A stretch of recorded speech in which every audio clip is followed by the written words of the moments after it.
नमस्कार, संभव के यूट्यूब चैनल पे आपका स्वागत है। आज अपन बात करेंगे फाइनल ईयर के पेपर्स की। पहले तो एक्सट्रीमली वेरी सॉरी कि हम लोग ये वीडियो बनाने में काफ़ी लेट हो चुके हैं। कल ही आपके एग्ज़ाम है। कोशिश करेंगे कि ज़्यादा से ज़्यादा एग्ज़ाम में आने वाले क्वेश्चंस हैं वही आपको प्रोवाइड करवाए जाएँ और थोड़ा सा लिमिटेड टाइम में वीडियो बनाने की कोशिश की है हमने। तो देखिए, आज अपन सबसे पहले बात करते हैं यूनिट फर्स्ट की, इनऑर्गेनिक केमिस्ट्री की। यूनिट फर्स्ट का अंदर सबसे पहले अपने पास आता है HSAP, यानी यूनिट का नाम है अपना हार्ड सॉफ्ट एसिड बेस, कठोर मृदु अम्ल और क्षार। तो देखिए, पहले तो बेसिकली आप ये समझिए कि अम्ल और क्षार क्या है और फिर इनमें से मृदु और कठोर क्या है। देखिए, सबसे पहले बात करते हैं अपन कि ये कठोर वर्ड क्या है। तो अपन ने कहा कठोर के लिए अपन बात करेंगे कि जो भी अम्ल और क्षार होते हैं उनका आकार अगर बहुत कम है, ठीक है, तो वो क्या कहने जाते हैं, कठोर कहे जाते हैं। और जिनका आकार अगर बहुत बड़ा है तो उनके लिए अपन वर्ड याद में लेते हैं, वो लेते हैं मृदु। ठीक है, आवर्त सारणी से आप ध्यान रख सकते हैं। अपन कहते हैं आवर्त सारणी में लेफ्ट टू राइट जाते हैं तो आकार में हमेशा क्या होती है, कमी, यानी इधर हमेशा क्या बढ़ती जाती है, कठोरता। अप टू डाउन जाते हैं तो आकार में क्या होती है, वर्दी, इधर क्या बढ़ती जाती है, मृदुता। देखिए, अपन बात करेंगे इनकी। आपको एक कॉन्सेप्ट बताते हैं जिससे आपके क्वेश्चंस हैं वो ज्यादा से ज्यादा सोल्व हो जाएंगे। कैसे? हमेशा देखिए, सबसे पहले बात करते हैं अपन इनको। तो कठोर और मृदु अम्लों के और क्षार के लिए बात की गई तो इन्हें दो वर्गों में बांटा गया। एक थे वर्ग ए, एक था वर्ग बी। तो आपने कहा वर्ग ए के अंदर है तो सबसे पहले रखे गए अम्ल। तो वर्ग ए में कौन से रखे गए, जो कैसे प्रकृति के थे, कठोर। अब बात आती है कि कठोर प्रकृति क्या थी। तो देखिए, ऐसे अम्ल जिनका आकार क्या होता है, कम, वो कैसे होते हैं, कठोर। दूसरा, ऐसे अम्ल जिनका विद्युत ऋणता क्या पाई जाती है, उच्च, वो भी कैसे थे, कठोर। तीसरा, जिनकी ऑक्सीकरण अवस्था का मान क्या पाया जाता है, उच्च, वो भी कैसे थे, कठोर। और जिनकी ध्रुवण क्षमता भी क्या पाई जाती है, उच्च, वो भी कैसे माने जाते हैं, कठोर। बात करते हैं मृदु की। तो अपन कहेंगे ऐसे अम्ल जिनका आकार क्या होता है, बड़ा, जिनकी ऑक्सीकरण अवस्था का मान क्या होता है, कम होता है। तो ये सब जब बात करते हैं कि जिनकी विद्युत ऋणता का मान भी क्या होता है, कम, तो इनकी प्रकृति कैसी मानी गई, मृदु मानी गई। ठीक है, तो अम्ल के अंदर दो कैटेगरी हो गई, वर्ग ए और वर्ग बी। वर्ग ए में क्या है, कठोर, वर्ग बी में क्या है, मृदु। सेम ऐसी ही कैटेगरी बांटी गई, वो किसके लिए, क्षार के लिए। क्षार के लिए भी क्या दिया गया, वर्ग ए, और क्या दे दिया गया, वर्ग बी। वही बात, वर्ग ए में कैसे क्षार रखे गए, कठोर, ठीक है, और वर्ग बी में कैसे रखे गए, मृदु रखे गए। तो अपन बात करेंगे कठोर की। तो आपको मैंने कहा कठोर के लिए आपको एक ही चीज याद रखनी है, जिनका आकार क्या पाया जाता है, कम होता है, वो कैसी प्रकृति के होते हैं, कठोर।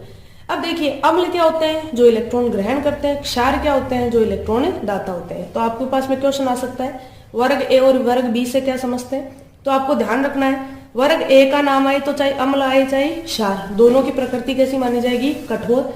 वर्ग बी में दोनों की प्रकृति कैसी मानी जाएगी, मृदु। जैसे एग्जाम्पल देखिए, अगर आपको कहे कि कठोर अम्ल कौन से हैं तो आपको एग्जाम्पल दे सकते हैं, titanium +4, Fe+3, cobalt +3, H+ Be+2 आदि।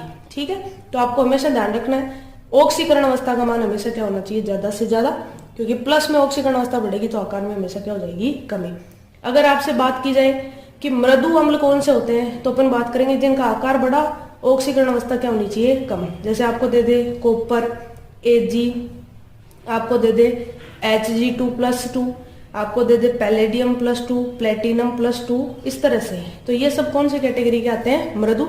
और आपको पता है कि जिन पे प्लस होता है वो हमेशा इलेक्ट्रॉन ग्रहण करते हैं, इलेक्ट्रॉन ग्रहण करते ही क्या कहलाते हैं, अम्ल। अब बात करते हैं क्षार की। तो क्षार में देखिए कठोर कौन कौन से हैं। तो अपन कहते हैं NH3, R3N, H2O, F-, ये सब है, ये किसके उदाहरण है, कठोर के। या तो इनके पास में क्या होते हैं, लोन पे, और या फिर इन पे कौन सा चार्ज होता है, नेगेटिव, आसानी से इलेक्ट्रॉन दे सकते हैं। इलेक्ट्रॉन देने के कारण क्या है, क्षार, आकार कम होने के कारण कैसे माने जाएंगे, कठोर। मृदु की बात करें तो एग्जाम्पल आते हैं R3 फास्फोरस या फिर R2S। ठीक है ना। तो देखिए, फास्फोरस है, नाइट्रोजन फैमिली में आता है, लेकिन अप टू डाउन जाने पे आकार में क्या हो जाती है, वृद्धि, इसलिए कैसे हो जाते हैं, मृदु। तो पहला जो क्वेश्चन आता है वो ऐसे आ सकता है कि वर्ग ए और वर्ग बी के अंदर आपको छांटने हैं कठोर और मृदु, या दूसरा क्वेश्चन यहीं से बन सकता है कि आपको कोई भी एग्जाम्पल देके पूछ सकता है कि निम्न में से क्या कीजिए, कठोर और मृदु को या अम्ल या क्षार को क्या कीजिए, वर्गीकृत। ठीक है, तो यहाँ से 2 क्वेश्चन है। अब एक चीज ध्यान रखिएगा, जब इनको कैटेगरी में बांट दिया गया तो एक स्टेटमेंट दिया गया कि वर्ग ए का जो अम्ल होता है वो वर्ग ए के क्षार के साथ अभिक्रिया करके हमेशा क्या बनाता है, स्थायी संकुल। तो देखिए, अगर बात करें संकुलों की तो अपन कहेंगे वर्ग ए हमेशा रिएक्शन करता है किससे, वर्ग ए से, तो संकुल हमेशा कैसे होते हैं, स्थायी। या कहें वर्ग बी है, वो वर्ग बी से रिएक्शन करता है तो भी संकुल कैसे बनते हैं, स्थायी। तो देखिए वर्ग ए में कैसे हैं, कठोर, इधर भी क्या है, कठोर। वर्ग बी में कैसे हैं, मृदु, इधर भी कैसे हैं, मृदु। या एक स्टेटमेंट और कहें कि वर्ग ए की रिएक्शन अगर वर्ग बी से करा दें तो बनने वाला संकुल है वो क्या बन जाएगा, अस्थायी। या ऐसे कहें वर्ग बी वाले की रिएक्शन करा दें वर्ग ए से तो भी बनने वाला संकुल क्या होगा, अस्थायी। ठीक है, तो आपको सिंपल सा एक कॉन्सेप्ट याद रखना है, और वो कॉन्सेप्ट क्या है कि कोई भी हो, चाहे एसिड हो चाहे बेस हो, अपन कहेंगे हार्ड हमेशा हार्ड से रिएक्शन करता है तो बनने वाला कॉम्प्लेक्स हमेशा क्या होगा, स्टेबल। या आपको कहे कि सॉफ्ट हमेशा रिएक्शन करे किससे, सॉफ्ट से, तो बनने वाला कॉम्प्लेक्स भी क्या होगा, स्टेबल। ठीक है, तो हमेशा सेम की रिएक्शन करानी है।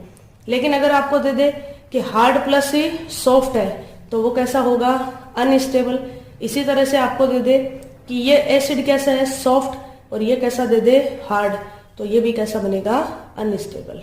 ठीक है, देखिए एग्जाम में कौन कौन से क्वेश्चन जो है इससे रिलेटेड पूछे जाते हैं। पहला, आपको एक चीज दी जाती है कि आपको ये पूछ लिया जाता है कि बताइए कि लिथियम फ्लोराइड होता है वो कैसा होता है, स्थायी होता है, जबकि लिथियम आयोडाइड होता है वो कैसा होता है, अस्थायी। तो देखिए इसका एक्सप्लेनेशन क्या देंगे अपन कहेंगे लिथियम तो Li+, रिएक्शन किससे कर रहा है, F- से। Li+ कैसा है, प्लस है तो अम्ल है, अपन ने कहा आकार कम है इसलिए कैसा है, हार्ड है। बात करें F- की, भी बताए ये भी कैसा होता है, हार्ड, क्या है, बेस है। देखिए हार्ड की रिएक्शन हुई तो बनने वाला कॉम्प्लेक्स है वो क्या बनेगा, स्टेबल होगा। ठीक है, तो अपन कहेंगे यहाँ पे कठोर अंतर क्रियाकरण क्या है, ये स्थायी। दूसरी बात करें, आपने कहा Li+ कैसा है, हार्ड है, रिएक्शन कराई किससे, आयोडाइड माइनस से। देखिए फ्लोरीन, क्लोरीन, ब्रोमीन और आयोडीन अप टू डाउन जाते हैं, आकार में क्या होती है, वर्दी। आकार बड़ा होता है तो इनमें क्या बढ़ जाती है, सॉफ्टनेस। रिएक्शन किसकी हो रही है, हार्ड की सॉफ्ट से। तो देखिए हार्ड सॉफ्ट की इंटरेक्शन जब होगी तो बनने वाला कॉम्प्लेक्स क्या होगा, अस्थायी। दूसरा क्वेश्चन देखिए, अगर आपको इसकी बजाय ये दे दे कि बताओ सीजियम फ्लोराइड होता है वो कैसा है, अस्थायी है, जबकि सीजियम आयोडाइड है वो कैसा है, स्थायी। तो देखो पहले से आपको दिया हुआ आ सकता है तो आपको सिर्फ इसका बताना है कारण। तो आपने कहा कि आप कैसे लिखेंगे, तो अपन कहेंगे सीजियम+। ठीक है, आपने कहा पहले ब्लॉक में आता है, एस ब्लॉक में अप टू डाउन जाते हैं, आकार में क्या हो गई, वर्दी, तो कैसा हो गया, सॉफ्ट हो गया। रिएक्शन किससे कराई, F- से। F- कैसा होता है, हार्ड। रिएक्शन किसकी हो रही है, सॉफ्ट और हार्ड की, बनने वाला क्या होगा, अस्थायी। लेकिन अगर यहां बात करें Cgm+ कैसा है, सॉफ्ट, आयोडीन से रिएक्शन कराई I- से। अभी बताएं अप टू डाउन जाने पर प्रकृति कैसी हो जाती है, सॉफ्ट। दोनों की रिएक्शन कैसी है, सॉफ्ट, तो बनने वाला कॉम्प्लेक्स क्या होगा, स्टेबल। तो आपको इस तरह के क्वेश्चन दिए हुए आ सकते हैं कि ये ज्यादा स्थायी है या फिर ये कम स्थायी है, तो आपको बताना होता है क्यों। इससे रिलेटेड देखिए लास्ट ईयर जो एग्जाम में क्वेश्चन है वो भी मैं आपको साथ में बता देती हूँ। जैसे आपसे पूछा जाता है कि बताइए Agi2-, ठीक है, वो ज्यादा स्टेबल है किससे, Ag(F2- से। देखिए यहाँ पे अगर अपन बात करें तो आपने कहा यहाँ पे संकुल क्या है अपने पास में, आपने कहा Ag+ है। ठीक है, रिएक्शन किससे करा रहे हैं अपन, आयोडीन- से। ये कैसा है, सॉफ्ट है, इसकी रिएक्शन किससे कराई, इससे। ये भी कैसा है, सॉफ्ट के कारण ये क्या है, स्टेबल। यहाँ पे बात करें Ag+ की रिएक्शन किससे है, F- से। आप बताइए ये कैसा है, हार्ड है, सॉफ्ट है, ये कैसा है, हार्ड। तो देखिए एक कैसा है, सॉफ्ट, एक कैसा है, हार्ड, बनने वाला संकुल क्या हो जाएगा, अस्थायी। इसी से रिलेटेड क्वेश्चन आ जाता है कि बताओ कोबाल्ट F6- का स्थायित्व तो ज्यादा होता है किससे, कोबाल्ट I6- से। देखिए कोबाल्ट है यहाँ पे +3 ऑक्सीडेशन स्टेट में, यहाँ पे भी कोबाल्ट कौन से में है +3। कैसी प्रकृति होती है इसकी, हार्ड, क्योंकि आपको ध्यान रखना है ऑक्सीकरण अवस्था क्या होती है, उच्च।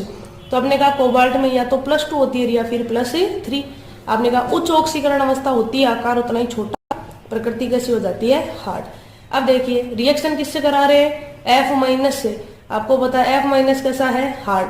तो अभी बताया हार्ड इंटरेक्शन होती है तो बनने वाला कॉम्प्लेक्स क्या होगा, स्टेबल। यहाँ पे रिएक्शन किससे करा रहे हैं, I- से।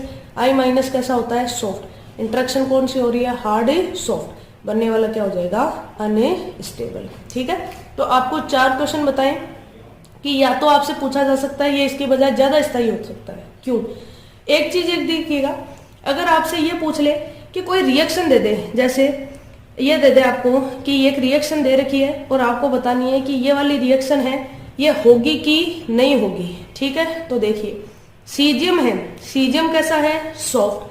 फ्लोरीन कैसा है, आपने कहा हार्ड। ये कैसा है, हार्ड। ये कैसा है, सॉफ्ट। देखिए यहां अगर देखें तो कैसा है, सॉफ्ट हार्ड। यहां कैसा है, हार्ड सॉफ्ट। लेकिन अगर रिएक्शन की इधर बात करें तो आपने कहा सीजियम कैसा था, सॉफ्ट। किसको जोड़ दिया, आयोडीन को, दोनों ही कैसे हो गए, सॉफ्ट सॉफ्ट। लिथियम की बात करें कैसा था, हार्ड। फ्लोरीन की बात करें तो हार्ड, दोनों ही कैसे हो गए, हार्ड हार्ड। इसका मतलब ये रिएक्शन होगी, क्योंकि इधर से इधर जाने पे बनने वाले दोनों क्या बन रहे हैं, स्टेबल बन रहे हैं। ठीक है, तो ये देखिए आपको जो सबसे पहला जो क्वेश्चन आता है वो आता है कि कठोर और मृदु जो अम्ल और क्षार होते हैं वो क्या होते हैं, तो आप इसको इस तरह से एक्सप्लेन कर सकते हैं। दूसरा जो क्वेश्चन पूछा जाता है आपसे वो क्वेश्चन पूछा जा सकता है एग्जाम्पल देख। तीसरा जो सबसे ज्यादा क्वेश्चन पूछा जाता है वो इस तरह के क्वेश्चन होते हैं जिसमें आपको बताना होता है कि ये स्टेबल है या ये स्टेबल नहीं है। चौथा जो क्वेश्चन पूछा जा सकता है वो पूछा जाता है रिएक्शन का, कि ये वाली रिएक्शन है तो ये वाली होती है या नहीं होती है। तो आपको बस एक ही कॉन्सेप्ट ध्यान रखना है, इस एक कॉन्सेप्ट से आपके लगभग ज्यादातर क्वेश्चन है वो क्या हो जाएंगे, सोल्व हो जाएंगे। कि इंट्रैक्शन यानी जिनके बीच में रिएक्शन हो रही है वो दोनों की प्रकृति हमेशा कैसे होनी चाहिए, सेम। या तो दोनों होने चाहिए हार्ड हार्ड या दोनों कैसे होने चाहिए, सॉफ्ट सॉफ्ट, तो स्टेबल है, अदरवाइज क्या हो जाएंगे, अनस्टेबल। जैसे नॉर्मली अगर आपसे कोई क्वेश्चन पूछ ले कि बताइए, कि आपको पूछ लेता है कि कैल्शियम और मैग्नीशियम जो होते हैं वो प्रकृति में ज्यादातर जो होते हैं वो किसके रूप में पाए जाते हैं, कार्बोनेट्स के रूप में। तो देखिए क्यों पाए जाते हैं, आपने कहा कैल्शियम क्या होता है +2, मैग्नीशियम भी क्या होता है +2, कार्बोनेट क्या होता है -2। ठीक है, ये कैसे हैं, हार्ड, ये भी कैसा है, हार्ड। हार्ड होने के कारण ये क्या हो जाते हैं, स्टेबल। या ज्यादातर क्वेश्चन ये पूछा जाता है कि प्लेटिनम या पैलेडियम जो धातुएं होती हैं वो रिएक्शन करती हैं किससे, कार्बन मोनोऑक्साइड से, और ये क्या हो जाती है, विषैली गैसें हो जाती हैं। क्यों, क्योंकि देखिए इसकी प्रकृति कैसी होती है, सॉफ्ट, और कार्बोनाइल भी कैसा होता है, सॉफ्ट। सॉफ्ट होने के कारण ये रिएक्शन क्या कर लेते हैं बहुत ही आसानी से, और रिएक्शन करने के कारण स्टेबल कॉम्प्लेक्स बना देते हैं जो आगे नहीं टूटता। और अपन को पता है कार्बन मोनोऑक्साइड कैसी गैस होती है, एक प्रकार की विषैली गैस होती है। ठीक है, अब ये तो क्वेश्चन है, 70 जो % क्वेश्चन होते हैं वो इसी से रिलेटेड आते हैं।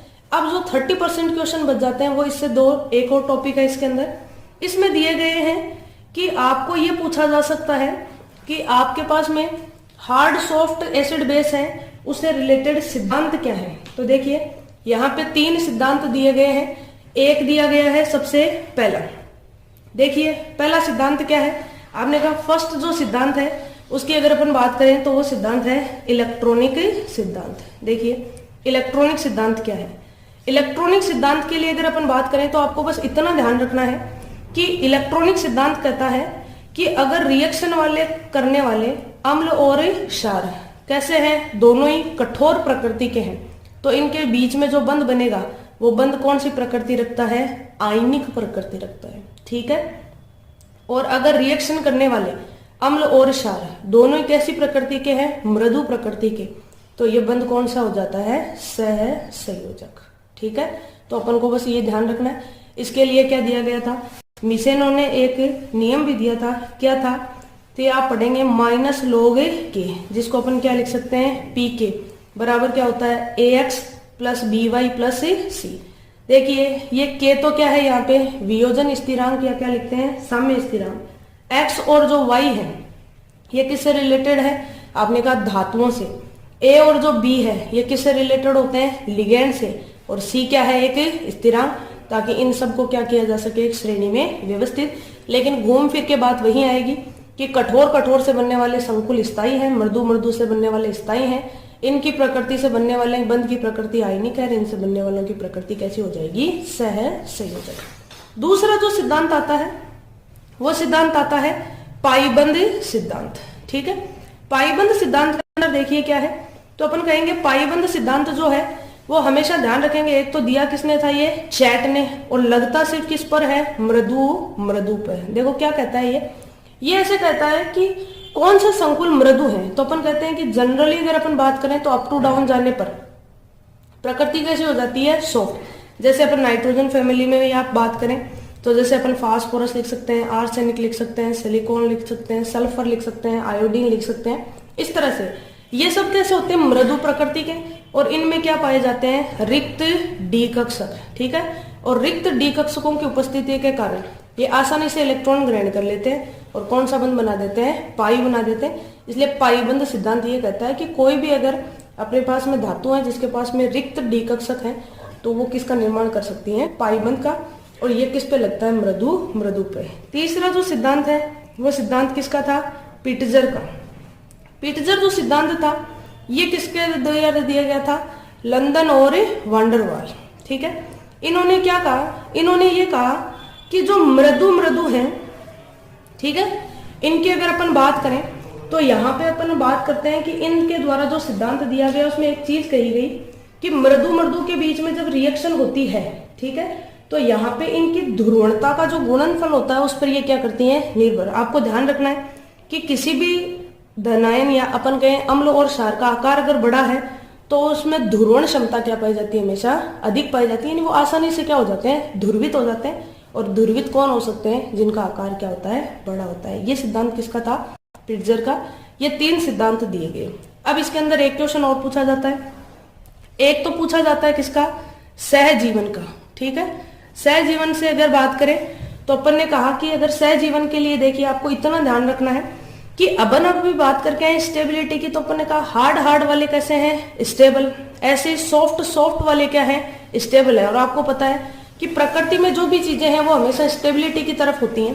तो अपन कहते हैं कि अगर आपने रिएक्शन करा दी किसकी, हार्ड या सॉफ्ट की, या सॉफ्ट या हार्ड की, तो ये अपनी प्रकृति को क्या कर लेते हैं, चेंज कर लेते हैं। क्योंकि या तो हार्ड है वो सॉफ्ट बन जाएगा, या सॉफ्ट है वो क्या बन जाएगा, हार्ड बन जाएगा, ताकि इनकी स्टेबिलिटी क्या हो सके, इंक्रीज। तो देखिए इससे रिलेटेड क्वेश्चन में कैसे आता है आपके पास, आपको पूछा जाता है कि यहाँ पे एक रिएक्शन दे दी है, आपको ये से पूछ ले कि बताइए BH3H- इसकी रिएक्शन करा दें BH3F- से, तो क्या बनता है, तो अपन ने कहा BF4- और BH4+। क्यों, देखिए अपन ने कहा बोरोन है वो सीमावर्ती होता है, यानी ये जो है कठोर के साथ जुड़ता है तो कठोर हो जाता है, मृदु के साथ जुड़ता है तो क्या हो जाता है, मृदु। देखिए H- कैसा है, सॉफ्ट है।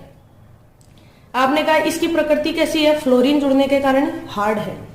ये कैसा है, तो आपने कहा ये सॉफ्ट है, हाइड्रोजन जुड़ने के कारण। और फ्लोरीन की प्रकृति कैसी होती है, हार्ड। देखिए अगर इन दोनों को जब जोड़ा अपन ने तो क्या बना, हार्ड सॉफ्ट। इन दोनों को जोड़ा तो क्या बना, सॉफ्ट हार्ड। दोनों ही क्या है, अनस्टेबल। ठीक है, तो आपने कहा पहली चीज तो देखिए अगर ये रिएक्शन आगे की तरफ जाए तो देखिए सारे के सारे कैसे जुड़ गए, हार्ड, और इधर सारे के सारे कौन से जुड़ गए, सॉफ्ट। तो ये रिएक्शन है वो क्या हो जाती है, आसानी से। इसी तरह से एक रिलेटेड क्वेश्चन था कि आपसे पूछा गया था CF3H और प्लस CH3F, इनके रिएक्शन से अपन क्या बना सकते हैं। तो देखिए ये कैसी प्रकृति का जुड़ गया, सॉफ्ट, ये कैसा जुड़ गया, हार्ड।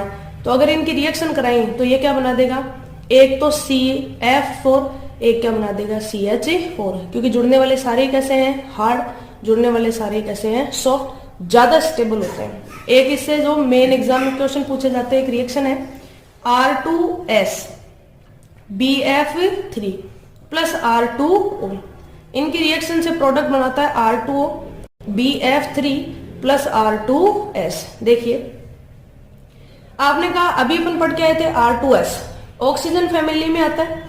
तो देखिए ऑक्सीजन कैसा है, हार्ड है। ऑक्सीजन से नीचे जाते हैं तो सल्फर कैसा है, सॉफ्ट है।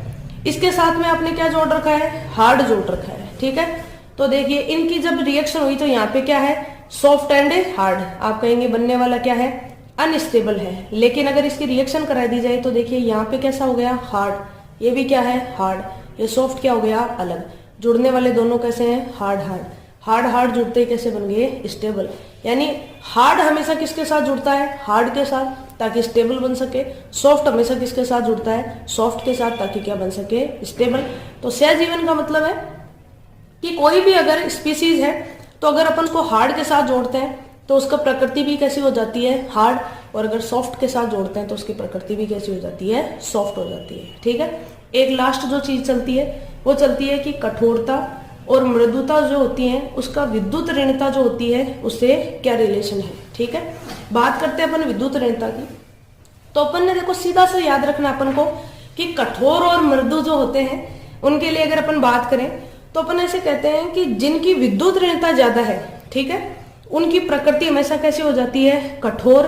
और अगर जिनकी विद्युत ऋणता का मान क्या है, कम है, उनकी प्रकृति कैसी रहती है, मृदु रहती है। ठीक है। जैसे देखिए अगर अपन से बात की जाए कि जैसे आपको दे दे CH3 और CF3, ठीक है, ये कैसा है, इसमें फ्लोरीन की विद्युत ऋणता क्या है, ज्यादा, तो इसकी प्रकृति क्या होगी, ज्यादा कठोर। ऐसे आपको दे दे BF3 और आपको इधर दे दे BHA3। जैसे अपन ये भी बात कर रहे थे कि ये इनमें से सॉफ्ट हार्ड कौन सा है, तो देखो फ्लोरीन की विद्युत ऋणता क्या है, ज्यादा। विद्युत ऋणता ज्यादा होने के कारण इसकी प्रकृति क्या मानी जाती है, कठोर। ये इसकी तुलना में क्या हो जाता है, थोड़ा सा मृदु हो जाता है। ठीक है। तो यहाँ पे देखिए इस तरह से क्वेश्चन है आपके पास में। दोबारा से मैं आपको बता देती हूँ। पहला क्वेश्चन पूछा जाएगा कि आपको बताने हैं कठोर अम्ल और कठोर क्षार क्या होते हैं। इनको रिलेटेड है वर्ग ए और वर्ग बी में बांटा गया है। वर्ग ए में हमेशा कठोर रखे जाते हैं, वर्ग बी में हमेशा कैसे रखे जाते हैं, मृदु। फिर बात आती है कि इनका स्थायित्व बताना है, तो आपको एक ही कॉन्सेप्ट याद रखना है कि हार्ड हमेशा हार्ड के साथ, सॉफ्ट हमेशा सॉफ्ट के साथ में क्या होता है, स्टेबल। बाकी हार्ड सॉफ्ट और सॉफ्ट हार्ड कैसे हो जाते हैं, अनस्टेबल। इससे रिलेटेड बहुत सारे क्वेश्चन आपको दिए जा सकते हैं। इसके अंदर 3 क्या दिए गए हैं, सिद्धांत दिए गए हैं। एक है इलेक्ट्रॉनिक, एक है पिट्जर, एक है पाइबंद सिद्धांत। 2 जो क्वेश्चन आते हैं वो एक आता है सहजीवन से रिलेटेड, एक आता है वो किससे रिलेटेड आता है, विद्युत ऋणता से रिलेटेड। बाकी जो क्वेश्चन आते हैं वो क्वेश्चन आते हैं कि इनका उपयोग कहाँ करते हैं। तो उपयोग ऐसे ही है, जैसे आपसे पूछ ले हेलोजनों के लिए, तो आप कहते हैं हेलोजनों की कठोरता मृदुता बताई जा सकती है, SN1 SN2 रिएक्शन बताई जा सकती है, इनमें धातु उत्प्रेरकों की विषाक्तता को बताई जा सकती है, कोई भी रिएक्शन है उसको बताया जा सकता है, प्रकृति में पाए जाने वाले तत्व कार्बोनेट्स या सल्फाइड्स के रूप में पाए जाते हैं उनको बताया जा सकता है। तो इस तरह से इनका क्या है, यूजेस है।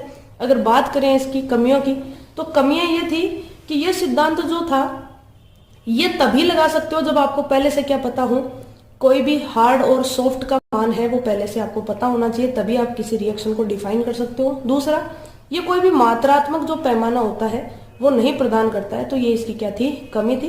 यानी ये पूरी की पूरी जो अवधारणा थी वो कैसी थी, आपने कहा सैद्धांतिक थी। प्रायोगिक रूप से इसको लागू करना काफी मुश्किल होता है, क्योंकि ये जिन पे लागू हो सकती है उनकी व्याख्या की जा सकती है, बाकी की व्याख्या नहीं की जा सकती। Thank you. BSc की सभी कक्षाओं के क्लासरूम नोट्स लेने के लिए अभी इस वीडियो का डिस्क्रिप्शन बॉक्स ओपन करें और study line service online notes store के लिंक पर क्लिक करके अभी नोट्स की PDF डाउनलोड कीजिए। नमस्कार, संभव के YouTube चैनल पे आप सबका एक बार फिर से स्वागत है।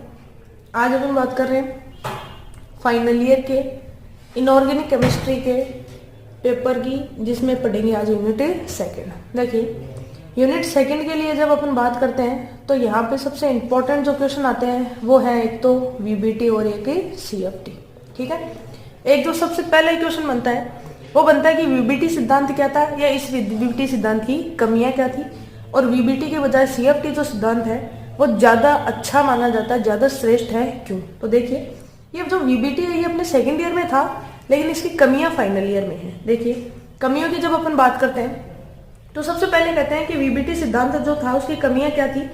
तो अपन कहते हैं कि VBT सिद्धांत द्वारा कभी भी इसकी व्याख्या नहीं की जा सकती कि संक्रमण धातुएं होती है वो सामान्यतः कैसे संकुल बनाती है, रंगीन। लेकिन ये रंगीन जो है इसमें रंग का कारण है वो VBT सिद्धांत द्वारा नहीं बताया जा सकता।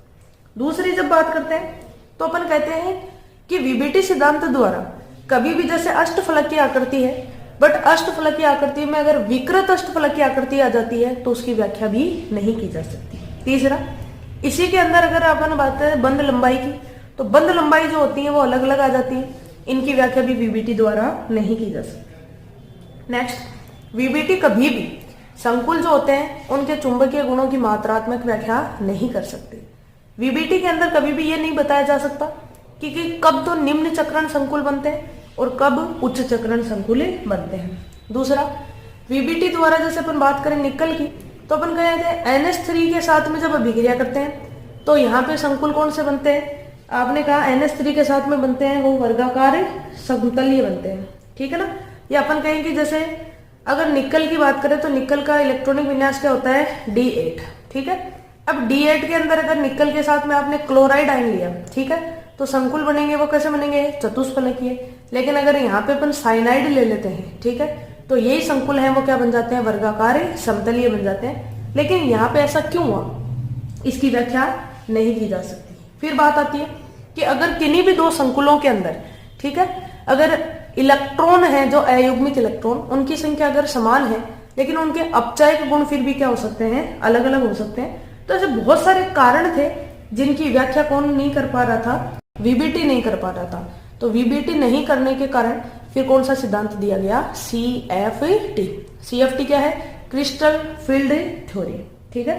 सबसे पहले देखिए CFT के अंदर सबसे फर्स्ट जो क्वेश्चन है आपका, तो पहला क्वेश्चन तो वीबीटी और CFT में आता है, तो आपसे पूछा जा सकता है वीबीटी की कमियां बताओ, या ऐसे पूछा जा सकता है कि CFT होती है वो वीबीटी से ज्यादा श्रेष्ठ होती है, इसके कुछ उपयोग लिखो। ये तो इसका फर्स्ट क्वेश्चन है। सेकंड क्वेश्चन आता है वो आता है CFT का।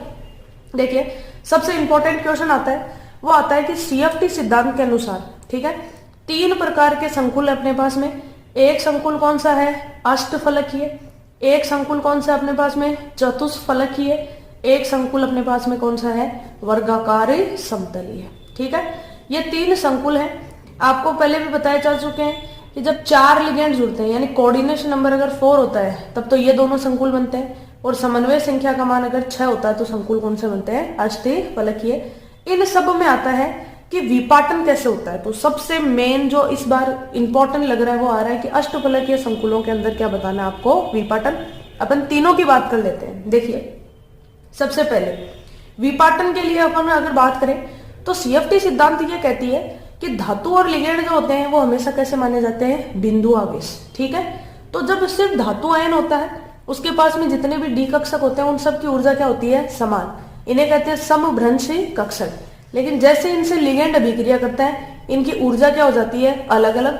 और ऊर्जा अलग होने के कारण कुछ कक्षक तो किस में चले जाते हैं, निम्न ऊर्जा में, कुछ किस में चले जाते हैं, उच्च ऊर्जा में, ठीक है।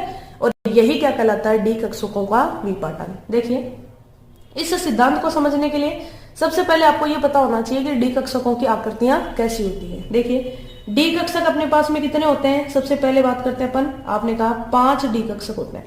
पहला कौन सा होता है, डी एक्स वाई, दूसरा D Y Z, then D Z X, then D Z square dash Y X square dash Y square, और एक कौन सा होता है, डी जेड स्क्वायर, ठीक है। इनकी आकृतियों की बात करते हैं। देखिए सबसे पहले अपन बात करते हैं तो अपन ने कहा ये एक्स एक्सिस है, ये अपने पास में वाई एक्सिस है, ठीक है। यहाँ पे डी कक्षक जो होता है उसकी आकृति कैसी होती है, द्विडबलाकार होती है, ठीक है। तो आपने कहा ये जो कक्षक है ये इस तरह से पाया जाता है, तो ये कौन सा कक्षक हो गया अपने पास में, डी एक्स वाई। दूसरी बात करते हैं, अपन ने कहा ये अपने पास में वाई एक्सिस है, ये जेड एक्सिस है, आपने कहा डी कक्षक बनाते हैं अपन, ठीक है। ये पाली अक्षों के मध्य में पाई जा रही है, ये कौन सा हो गया, डी वाई जेड। तीसरे बात करते हैं, आपने कहा जेड एक्सिस ली, एक्स एक्सिस ली, आपने कहा इनकी पालियां इस तरह से बनाई, ठीक है। ये कौन सा हो गया, डी जेड एक्स। तो 3 कक्षक ऐसे होते हैं जिनकी पालियां होती है वो हमेशा अक्षों के मध्य में पाई जाती हैं, ठीक है। 2 की बात करते हैं अपन, आपने कहा एक है D X square dash Y square, X axis लिया, वाई एक्सिस लिया, तो जो पालियां हैं वो किस पे पाई जाती हैं, अक्षों पे पाई जाती हैं, ठीक है। और अगर बात करें अपन डी जेड स्क्वायर की, तो अपन ने कहा जेड एक्सिस है, इनकी दोनों पालियां, ठीक है, एक दूसरे के लंबवत होती है। अब मैं दूसरी पाली बोर्ड पे बना नहीं सकती तो अपन इसको इस तरह से बना देते हैं, ये क्या है, ये। तो आपको ध्यान देने वाली बात है कि 3 कक्षक तो ऐसे होते हैं जिनकी पालियां हमेशा कहाँ होती हैं, अक्षों के मध्य में, और 2 कक्षक ऐसे होते हैं जिनकी पालियां कहाँ पाई जाती हैं, अक्षों के ऊपर। इसी से रिलेटेड होता है इनका विपाटन। देखिए सबसे पहले अपन बात करते हैं, आपने कहा कोई भी धातु आयन आपको दे दे, ठीक है, आपने कहा इस धातु के पास में ये समान ऊर्जा के क्या होते हैं, सबसे पहले डी कक्षक, ठीक है, इन्हें बोला जाता है समभ्रंश कक्षक, यानी इनकी ऊर्जा क्या पाई जाती है, समान। अब देखिए अगर अपन यहाँ पे ये कहें कि इसके पास में कितने लिगेंड हैं, तो आपने कहा 6, ठीक है, तो यहाँ पे आकृति क्या होती है, अष्टफलकीय। कैसे, आपने कहा ये अपने पास में x है, x axis -x, y -y, z और -z, 6 लिगेंड आते हैं, वो हमेशा अक्षों पे से आते हैं, ठीक है, तो अक्षों पे से जब आते हैं तो आपने कहा जिन कक्षकों की पालियां अक्षों पे हैं उन पर प्रतिकर्षण क्या लगेगा, ज्यादा, और जो पालियां अक्षों के मध्य में है उन पर प्रतिकर्षण क्या लगेगा, कम। तो देखिए इनकी ऊर्जा क्या हो जाती है, अलग अलग। कुछ कक्षक जिन पे प्रतिकर्षण का मान ज्यादा लगता है वो तो चले जाते हैं उच्च ऊर्जा में, और जो इनको बैलेंस करने के लिए जिन पर प्रतिकर्षण का मान क्या लगता है, कम, यानी जिनकी पालियां कहाँ पाई जाती हैं, अक्षों के मध्य में, वो किस में चले जाते हैं, निम्न ऊर्जा में। अगर इनके लिए अपन बात करें तो देखो पहले इनकी ऊर्जा क्या थी, समान, अब इनमें क्या होगी, ऊर्जा अलग अलग। इनकी ऊर्जा क्या है, ज्यादा, इनकी ऊर्जा क्या है, कम है। इसे क्या कहते हैं, डी कक्षकों का विपाटन। विपाटन हमेशा डिपेंड करता है जुड़ने वाले लिगेंड पे। देखिए लिगेंड अगर दुर्बल है तो विपाटन क्या होता है, कम, अगर लिगेंड प्रबल है तो विपाटन क्या होता है, ज्यादा। देखिए अब आपको यहाँ पे बात करनी है कि इन दोनों के मध्य ये जो ऊर्जा अंतराल है अपन इसको लिखते हैं या तो डेल से, ठीक है, और ओक्टाहेड्रल बोला जाता है अष्टफलकीय आकृति को, इसलिए अपन लगा देते हैं डेल ओ, या इसे लिखा जाता है, वो किस में लिखा जाता है, डीक्यू में, ठीक है, कि ये एनर्जी है ये कितनी के बराबर होती है, 10 डीक्यू के बराबर होती है, ठीक है। अब एक चीज देखिए, जब भी आप यहाँ पे इलेक्ट्रॉन भरेंगे तो देखिए ऊर्जा का मान इधर कम है तो एनर्जी निकलेगी, तो मान किस में आएगा, माइनस में। कितनी निकलती है, तो अपन ने कहा 0.4 डेल्टा ओ, ठीक है। अगर इधर अपन बात करें तो आपने कहा ऊर्जा ज्यादा है तो देनी पड़ेगी, तो किस में लिखेंगे, प्लस में। कितनी देंगे, 0.6 डेल्टा ओ, ठीक है, ये बात हो गई। अब अगर बात करते हैं, अगर अपने पास में संकुल जो है वो क्या दे दे अपन को, चतुष्फलकीय, ठीक है। चतुष्फलकीय जो होता है उसमें कोऑर्डिनेशन नंबर कितना होता है, 4, यानी 4 लिगेंड आते हैं। ये जो लिगेंड आते हैं ये हमेशा किधर से आते हैं, अक्षों के मध्य से आते हैं। देखो अक्षों के मध्य से आने के कारण जिनकी पालियां अक्षों के मध्य हैं उन पर प्रतिकर्षण क्या लगेगा, ज्यादा, तो ये तो किस में चले जाते हैं, उच्च ऊर्जा में, ठीक है। और जिनकी पालियां अक्षों पे हैं उन पर प्रतिकर्षण क्या लगता है, कम, ये किस में चले जाते हैं, निम्न ऊर्जा में, ठीक है। ये लीजिए, अब ये इनके बीच में क्या कहते हैं, ये क्या हो गया, डी कक्षकों का विपाटन। इधर कौन से संकुल बने हैं, चतुष्फलकीय, इसे क्या लिखते हैं, टेट्राहेड्रल। देखिए एनर्जी की बात करें तो आपने कहा इन दोनों के मध्य अंतर को क्या लिखेंगे, या तो डेल, और यहाँ पे टेट्राहेड्रल है इसलिए क्या लिखेंगे, डेल टी। अब देखिए इधर है वापस से एनर्जी का मान क्या लिखेंगे, -0.6, इधर की अगर अपन बात करें तो क्या लिखेंगे, प्लस का 0.4, ओके। ये है अष्टफलकीय संकुलों के अंदर विपाटन, और अगर बात करें चतुष्फलकीय के लिए तो विपाटन का मान ये है, ठीक है। तो आपको ध्यान रखना है अष्टफलकीय और चतुष्फलकीय में विपाटन। अब देखिए अगर अपन बात करें अष्टफलकीय संकुल की, तो अष्टफलकीय आकृति जो होती है वो इस तरह से बनाई जाती है। अगर आप इसको बीचों बीच से काट दें तो ये 2 बराबर भागों में कट जाती है। अगर अपन इसको ऐसे काट दें तो भी ये 2 बराबर भागों में कट जाती है, या अपन इसको ऐसे काट दें तो भी बराबर भागों में कट जाती है। जो बराबर भागों में कट जाती है उसे बोला जाता है जीरेट, यानी उसे बोला जाता है सममित। तो ये जो अष्टफलकीय होते हैं ये आकृति कैसी होती है, सममित, इसलिए इन कक्षकों तो बोला जाता है T2G, इन कक्षकों को क्या बोला जाता है, EG।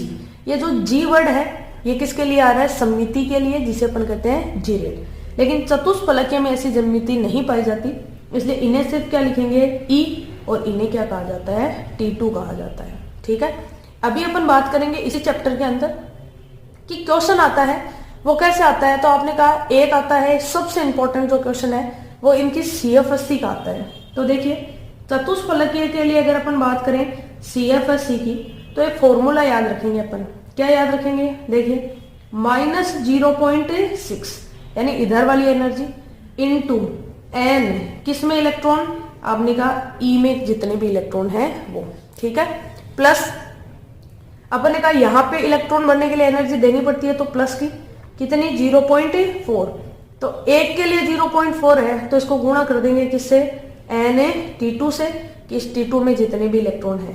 तो अगर आपसे चतुष्फलकीय के लिए संकुल के लिए CFSC का मान निकलवाए तो अपन ये ध्यान रखेंगे, यहाँ पे n आपको ध्यान रखना है कुल इलेक्ट्रॉनों की संख्या है, बाकी सब जगह अपन हमेशा n का मतलब अयुग्मित इलेक्ट्रॉनों की संख्या से लेते हैं। अगर यही CFSC की बात अपन से पूछे अष्टफलकीय में, तो देखिए सबसे पहले बात करते हैं एनर्जी की, तो क्या लिखेंगे माइनस का 0.4, ठीक है, यहाँ पे क्या है इलेक्ट्रॉन भरेंगे, तो आपने कहा गुणा कर देंगे n किसमें इलेक्ट्रॉन T2G में, प्लस देखिए ये कितनी है 0.6, ठीक है, और इंटू n इलेक्ट्रॉनों की संख्या किसमें Eg में, ठीक है। तो अभी आपको क्वेश्चन सॉल्व करके बताएंगे कि कैसे। तो आपको ध्यान रखना है अष्टफलकीय संकुलों के लिए CFSC पूछे तो ये फॉर्मूला अप्लाई करेंगे, चतुष्फलकीय के लिए पूछे तो ये अप्लाई करेंगे, ठीक है। बात आती है वर्गाकार समतलीय की, तो देखिए एक जो क्वेश्चन पूछा जाता है वो ऐसे पूछा जा सकता है कि चतुष्फलकीय और अष्टफलकीय में से ज्यादा स्थायी कौन से होते हैं, तो अपन कहते हैं कि हमेशा अष्टफलकीय संकुल जो होते हैं वो क्या होते हैं, ज्यादा स्थायी। एक चीज देखें, इधर जो विपाटन है उसका मान कम है और इधर जो विपाटन है उसका मान क्या है, ज्यादा। क्यों? क्योंकि यहाँ पे जो लिगेंड थे वो कितने थे, 6, तो 6 के कारण प्रतिकर्षण क्या लग रहा है, ज्यादा। यहाँ पे लिगेंड कितने थे, 4 के कारण प्रतिकर्षण क्या लग रहा है, कम लग रहा है, ठीक है। तो ये ज्यादा स्थायी होते हैं। यहाँ पे निकलने वाली ऊर्जा जो है जिसे अपन CFSC कहते हैं, क्रिस्टल फील्ड स्टेबलाइजेशन एनर्जी, या अपन इसे क्या कहते हैं, क्रिस्टलीय क्षेत्र स्थायीकरण ऊर्जा, ये जो होती है, ये जो हमेशा निकलने वाली ऊर्जा है, इसका मान जितना ज्यादा होता है वो संकुल हमेशा उतने ही क्या होते हैं, ज्यादा। और ज्यादा कब होगी, जब विपाटन क्या होगा, ज्यादा होगा, ठीक है। तो आपने कहा कि अगर बात करें अपन टेट्राहेड्रल और ओक्टाहेड्रल की, तो अपन लिखते हैं कि चतुष्फलकीय संकुलों में जो विपाटन होता है वो अष्टफलकीय संकुलों का कितना गुना होता है, 4/9 गुना। तो आप हमेशा ध्यान रखेंगे अगर बात करें इनके स्थायित्व की, तो हमेशा अष्टफलकीय संकुल जो होते हैं उनका स्थायित्व ज्यादा होता है किससे, चतुष्फलकीय से, और चतुष्फलकीय का स्थायित्व ज्यादा होता है किससे, स्क्वायर प्लेनर से। अब देखिए साथ में बात कर लेते हैं कि स्क्वायर प्लेनर बनते कब है। तो ध्यान रखेंगे समन्वय संख्या कितनी होती है, 4, लेकिन बनाना क्या चाहते थे, अष्टफलकीय, और बन क्या जाता है, चतुष्फलकीय की बजाय वर्गाकार समतलीय, जिसका स्थायित्व और भी क्या हो जाता है, कम। कैसे, यहाँ पे जो जेड एक्सिस होती है, ठीक है, उससे कोई भी लिगेंड नहीं आता है, इसलिए जेड एक्सिस पर जो भी कक्षक होते हैं उन पर प्रतिकर्षण का मान हमेशा क्या लगने लग जाता है, 0, इसलिए उनकी ऊर्जा क्या हो जाती है, कम हो जाती है। देखिए कैसे, आपने कहा यहाँ T2G की बात करते हैं, तो देखिए T2G अपन ने किसको कहा है, तो आपने कहा जिन कक्षकों की पालियां किसके मध्य थी, एक्सों के मध्य में, और जिनकी एक्सों पर थी उसको क्या कहा अपन ने, EG। देखिए कौन कौन से कक्षक है, आपने कहा DXY, ये कौन सा है, DYZ, ये कौन सा है, DZX। देखिए इन दोनों में क्या आ रहा है, Z आ रहा है, ठीक है, और आपने कहा Z से लिगेंड आते नहीं, तो इनकी ऊर्जा का मान और भी क्या हो जाता है, कम।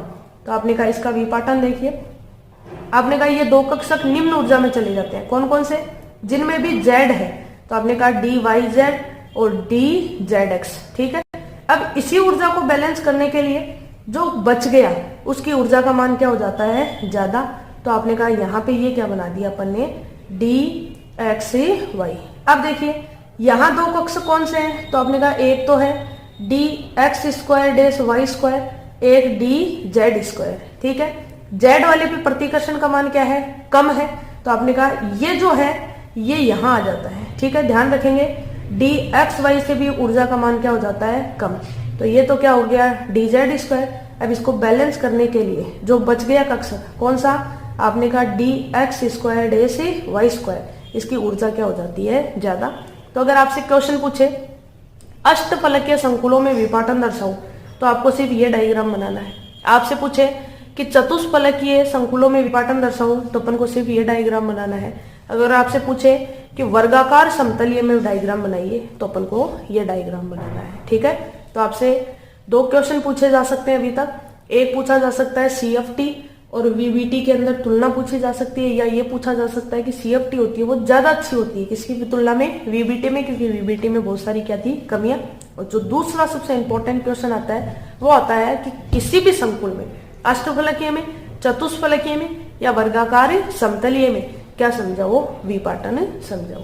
ठीक है, चलिए अब बात करते हैं इसके नेक्स्ट क्वेश्चन की। देखिए नेक्स्ट जो क्वेश्चन है उसके अंदर 2 इंपॉर्टेंट क्वेश्चन क्या है आपके पास में। एक तो पूछे जाते हैं इनके चुंबकीय आघूर्ण, और एक जो पूछी जाती है वो पूछी जाती है CFSE। क्वेश्चन आ सकता है किसी भी इलेक्ट्रॉनिक विन्यास की CFSE पूछ सकता है, और आपसे ये पूछ सकता है कि CFSE को प्रभावित करने वाले कारकों का क्या करो, वर्णन। तो देखिए सबसे पहले बात करते हैं अपन कि CFSE या चुंबकीय आघूर्ण कैसे है। तो देखिए आपको भी मैंने बताया CFSE का फॉर्मूला क्या होता है। तो अगर आपको ये दे दे, ठीक है, कि कोई भी इलेक्ट्रॉनिक विन्यास दे दे, जैसे D1, D2, D3, D4, D5, D6, D7, D8, D9 या D10, ये दे सकता है। आपको पूछा जा सकता है कि इनकी CFSE बताओ, कोऑर्डिनेशन नंबर कितना दे रखा है, 6, यानी विपाटन कौन सा रखना अपन को, अष्टफलकीय। अब आपने कहा अष्टफलकीय विपाटन जो है इसकी अगर अपन बात करते हैं, तो अपन ने कहा अपने पास में लिगेंड है वो 2 प्रकार के हो सकते हैं। एक तो कौन सा हो सकता है, तो आपने कहा प्रबल, एक कौन सा, दुर्बल। पहले बात कर चुके अपन कि कार्बन और नाइट्रोजन से स्टार्ट होने वाले सारे कैसे होते हैं, स्ट्रॉन्ग होते हैं, और अपन ऑक्सीजन और हेलोजन फैमिली जो होती है वो कैसे होते हैं, वीक होते हैं। देखिए समन्वय संख्या जब अपने पास में 6 होती है, तो अपन ने D कक्षकों का विपाटन लिखते हैं, वो किस तरह से लिखते हैं। आपने कहा इधर तो क्या लिखते हैं, T2G, इधर क्या लिखते हैं, EG लिखते हैं। ठीक है, चलिए बात करते हैं सबसे पहले वीक लिगेंड की। देखिए वीक लिगेंड की अगर अपन बात करें, तो आपने कहा जैसे आपको एक क्वेश्चन दे दिया कि D2 की समझाओ, तो देखिए D2 कैसे बनाएंगे। आपने कहा यहाँ पे 1 और 2, तो आपने कहा इलेक्ट्रॉन कैसे आएंगे, 1 और 2, यहाँ पे आ गए। CFSE का फॉर्मूला लगाते हैं। आपने कहा CFSE is equal to, formula क्या होता है, -0.4 इंटू n क्या होती है, नंबर ऑफ इलेक्ट्रॉन, किसमें, T2G में। कितने इलेक्ट्रॉन है, 2, तो इंटू 2। ठीक है, यहाँ पे इलेक्ट्रॉन है नहीं, तो कितना हो जाएगा, 0। तो आपने कहा +0.6 इंटू 0, तो यहाँ पे CFSE का मान कितना आ गया, 0.8।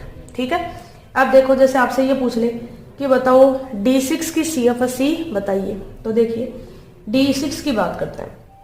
आपने कहा D6 है, तो आपने कहा अगर लिगेंड कैसा है, वीक है। ठीक है, तो ये विपाटन हो गया T2G और ये EG। अगर यहाँ पे लिगेंड कैसा दे देता अपन को, स्ट्रॉन्ग, तो ये विपाटन कैसे होता, वही वापस T2G और EG।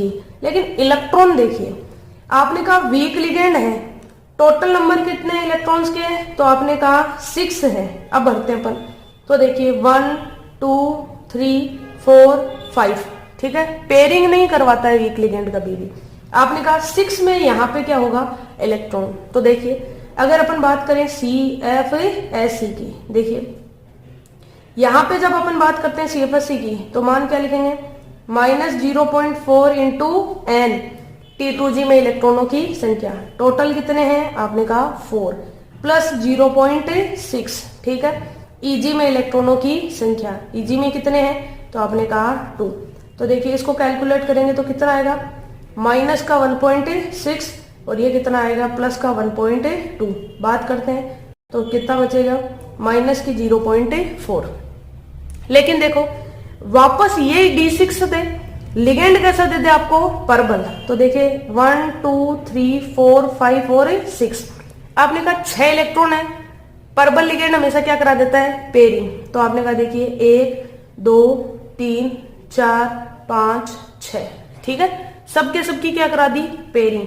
देखिए CFSE कैसे कैलकुलेट करेंगे, आपने कहा वापस फॉर्मूला वही, माइनस का 0.4 इंटू n, किसमें इलेक्ट्रॉनों की संख्या देखेंगे, T2G में कितनी है, 6 है। यहाँ पे EG में इलेक्ट्रॉनों की संख्या क्या है, 0। तो प्लस 0.6 इंटू 0। आप बताइए CFSE कितनी आएगी, माइनस की 2.4। ठीक है, तो देखो D6 में लिगेंड अगर वीक था तब तो CFSE कितनी थी 0.4, परबल है तो कितनी है माइनस की 2.4। और अभी मैंने आपको कहा CFSE हमेशा निकलने वाली ऊर्जा होती है, इसीलिए इसे स्थायीकरण ऊर्जा कहा जाता है। इसका मान जितना ज्यादा आता है वो संकुल उतना ही ज्यादा क्या माना जाता है, स्थायी माना जाता है। ठीक है, तो आपको इस तरह से कोई से भी इलेक्ट्रॉनिक विन्यास में क्या पूछ सकता है, CFSE। ध्यान रखना है अष्टफलकीय में पूछे तो इस तरह से लिखेंगे, चतुष्फलकीय में जब पूछे जाए तो आप चतुष्फलकीय में फॉर्मूला कौन सा काम में लेंगे, ये वाला।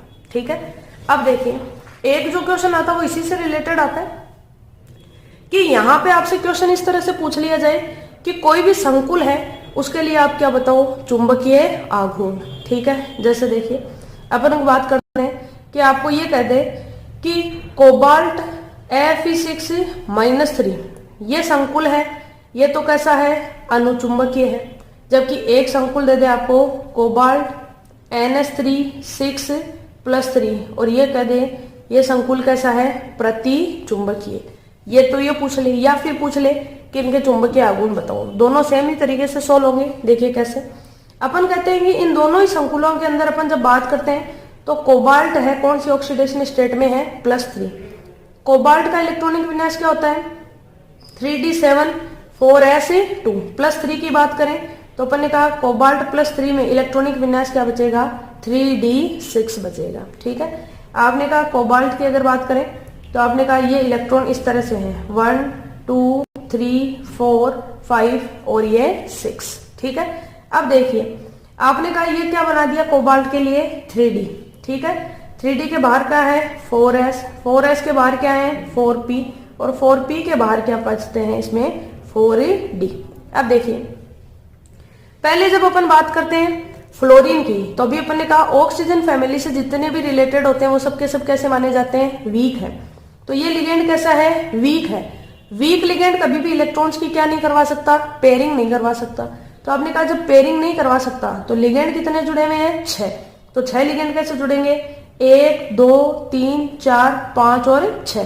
तो यहाँ पे कौन कौन सा संकरण काम में आ रहा है, तो आपने कहा S कक्षक, 3p कक्षक, 2d कक्षक। तो संकरण क्या हो गया, sp3d2 अगर आपसे क्वेश्चन पूछ ले संकरण का तो। दूसरा आपने कहा यहाँ पे पेयरिंग नहीं करवा रहा तो अयुग्मित इलेक्ट्रॉनों की संख्या कितनी है, 4 है। तो आप क्या कहेंगे कि जिस भी संकुल में अयुग्मित इलेक्ट्रॉन पाए जाते हैं वो सब कौन सी प्रकृति रखते हैं, अनुचुंबकीय रखते हैं। साथ साथ में ये संकुल कैसे होते हैं, रंगीन होते हैं, क्योंकि रंग का कारण हमेशा क्या दिए जाते हैं, अयुग्मित इलेक्ट्रॉन। लेकिन इसी के बजाय देखिए अगर आपको दे दे NH3 6 तो आपने कहा देखिए आपने ये लिख दिया कोबाल्ट +3, लेकिन अब जो लिगेंड है नाइट्रोजन से स्टार्ट हो रहा है, कैसा लिगेंड है, पर्बल है। आपने कहा ये इसकी क्या कराएगा, पेयरिंग। पेयरिंग कैसे करवाएगा, देखिए इस इलेक्ट्रॉन को यहां भेजेगा, इस इलेक्ट्रॉन को यहां। तो टोटल 6 इलेक्ट्रॉन थे, तो आपने कहा 6 इलेक्ट्रॉनों की क्या करा दी, इधर इन तीनों की पेयरिंग करा दी। 2d क्या हो गए खाली, ये क्या है d, इसके बाहर क्या है s, इसके बाहर क्या है p और इसके बाहर क्या पड़े हैं 4d। लेकिन ये क्या करेगा, इन कक्षकों को काम में लेगा। तो देखिए 6 लिगेंड जोड़ने, 1 2 3 4 5 6। तो आपने कहा इसका संकरण sp3d2 की बजाय क्या हो गया, d2sp3। ठीक है, अगर बात करें अपन अनपेयर्ड इलेक्ट्रॉन की तो आपने कहा जब इनकी पेयरिंग कराई तो अयुग्मित इलेक्ट्रॉनों की संख्या कितनी हो गई, 0। और 0 होती है तो ये संकुल क्या हो जाते हैं, प्रति चुंबकीय। और प्रति चुंबकीय होने के साथ साथ ही कैसे हो जाते हैं, रंगहीन। तो क्वेश्चन पूछा जा सकता है ये संकुल अनुचुंबकीय है, कोई भी संकुल दे सकता है, जबकि ये कैसा होता है, प्रति चुंबकीय। तो आपको ध्यान रखना है लिगेंड अगर वीक है तो पेयरिंग नहीं करवानी है, लिगेंड अगर पर्बल है तो पेयरिंग करवा देनी है। ठीक है, इसी से रिलेटेड क्वेश्चन आ जाता है कि आपको कोई भी संकुल दिया हुआ जाए और आपसे पूछ ले कि इनका चुंबकीय आघूर्ण बताओ। जैसे इसी के अंदर अपन बात करें तो आपको दे दे जैसे K4FeF6। चुंबकीय आघूर्ण की जब अपन बात करते हैं तो फॉर्मूला होता है म्यू बराबर √NN+2। आपको ध्यान रखना है CFSE में n होती है वो कुल इलेक्ट्रॉनों की संख्या होती है, जबकि यहाँ पे जो n होती है वो किसका नंबर होता है, सिर्फ अयुग्मित इलेक्ट्रॉनों की संख्या। ठीक है, देखिए ये संकुल है, इसमें अगर बात करें अपन Fe की तो Fe की कौन सी ऑक्सीडेशन स्टेट आएगी, +2। कैसे, पोटेशियम पे +1 कितने हैं 4, हेलोजन पे -1 कितने हैं 6, जिसकी निकालनी है उसका क्या मान लेते हैं x = 0। तो जब सॉल्व करेंगे तो क्या आएगी +2। Fe क्या होता है 3d6 4s2, +2 का मतलब ये 2 इलेक्ट्रॉन हटा दिए तो क्या बच गया d6। देखिए आपने कहा d6 कैसे है 1 2 3 4 5 और ये 6। लिगेंड कैसा है वीक, पेयरिंग नहीं होगी तो बताओ n = कितना आएगा 4 आएगा। तो n का मान रख देंगे कितना 4।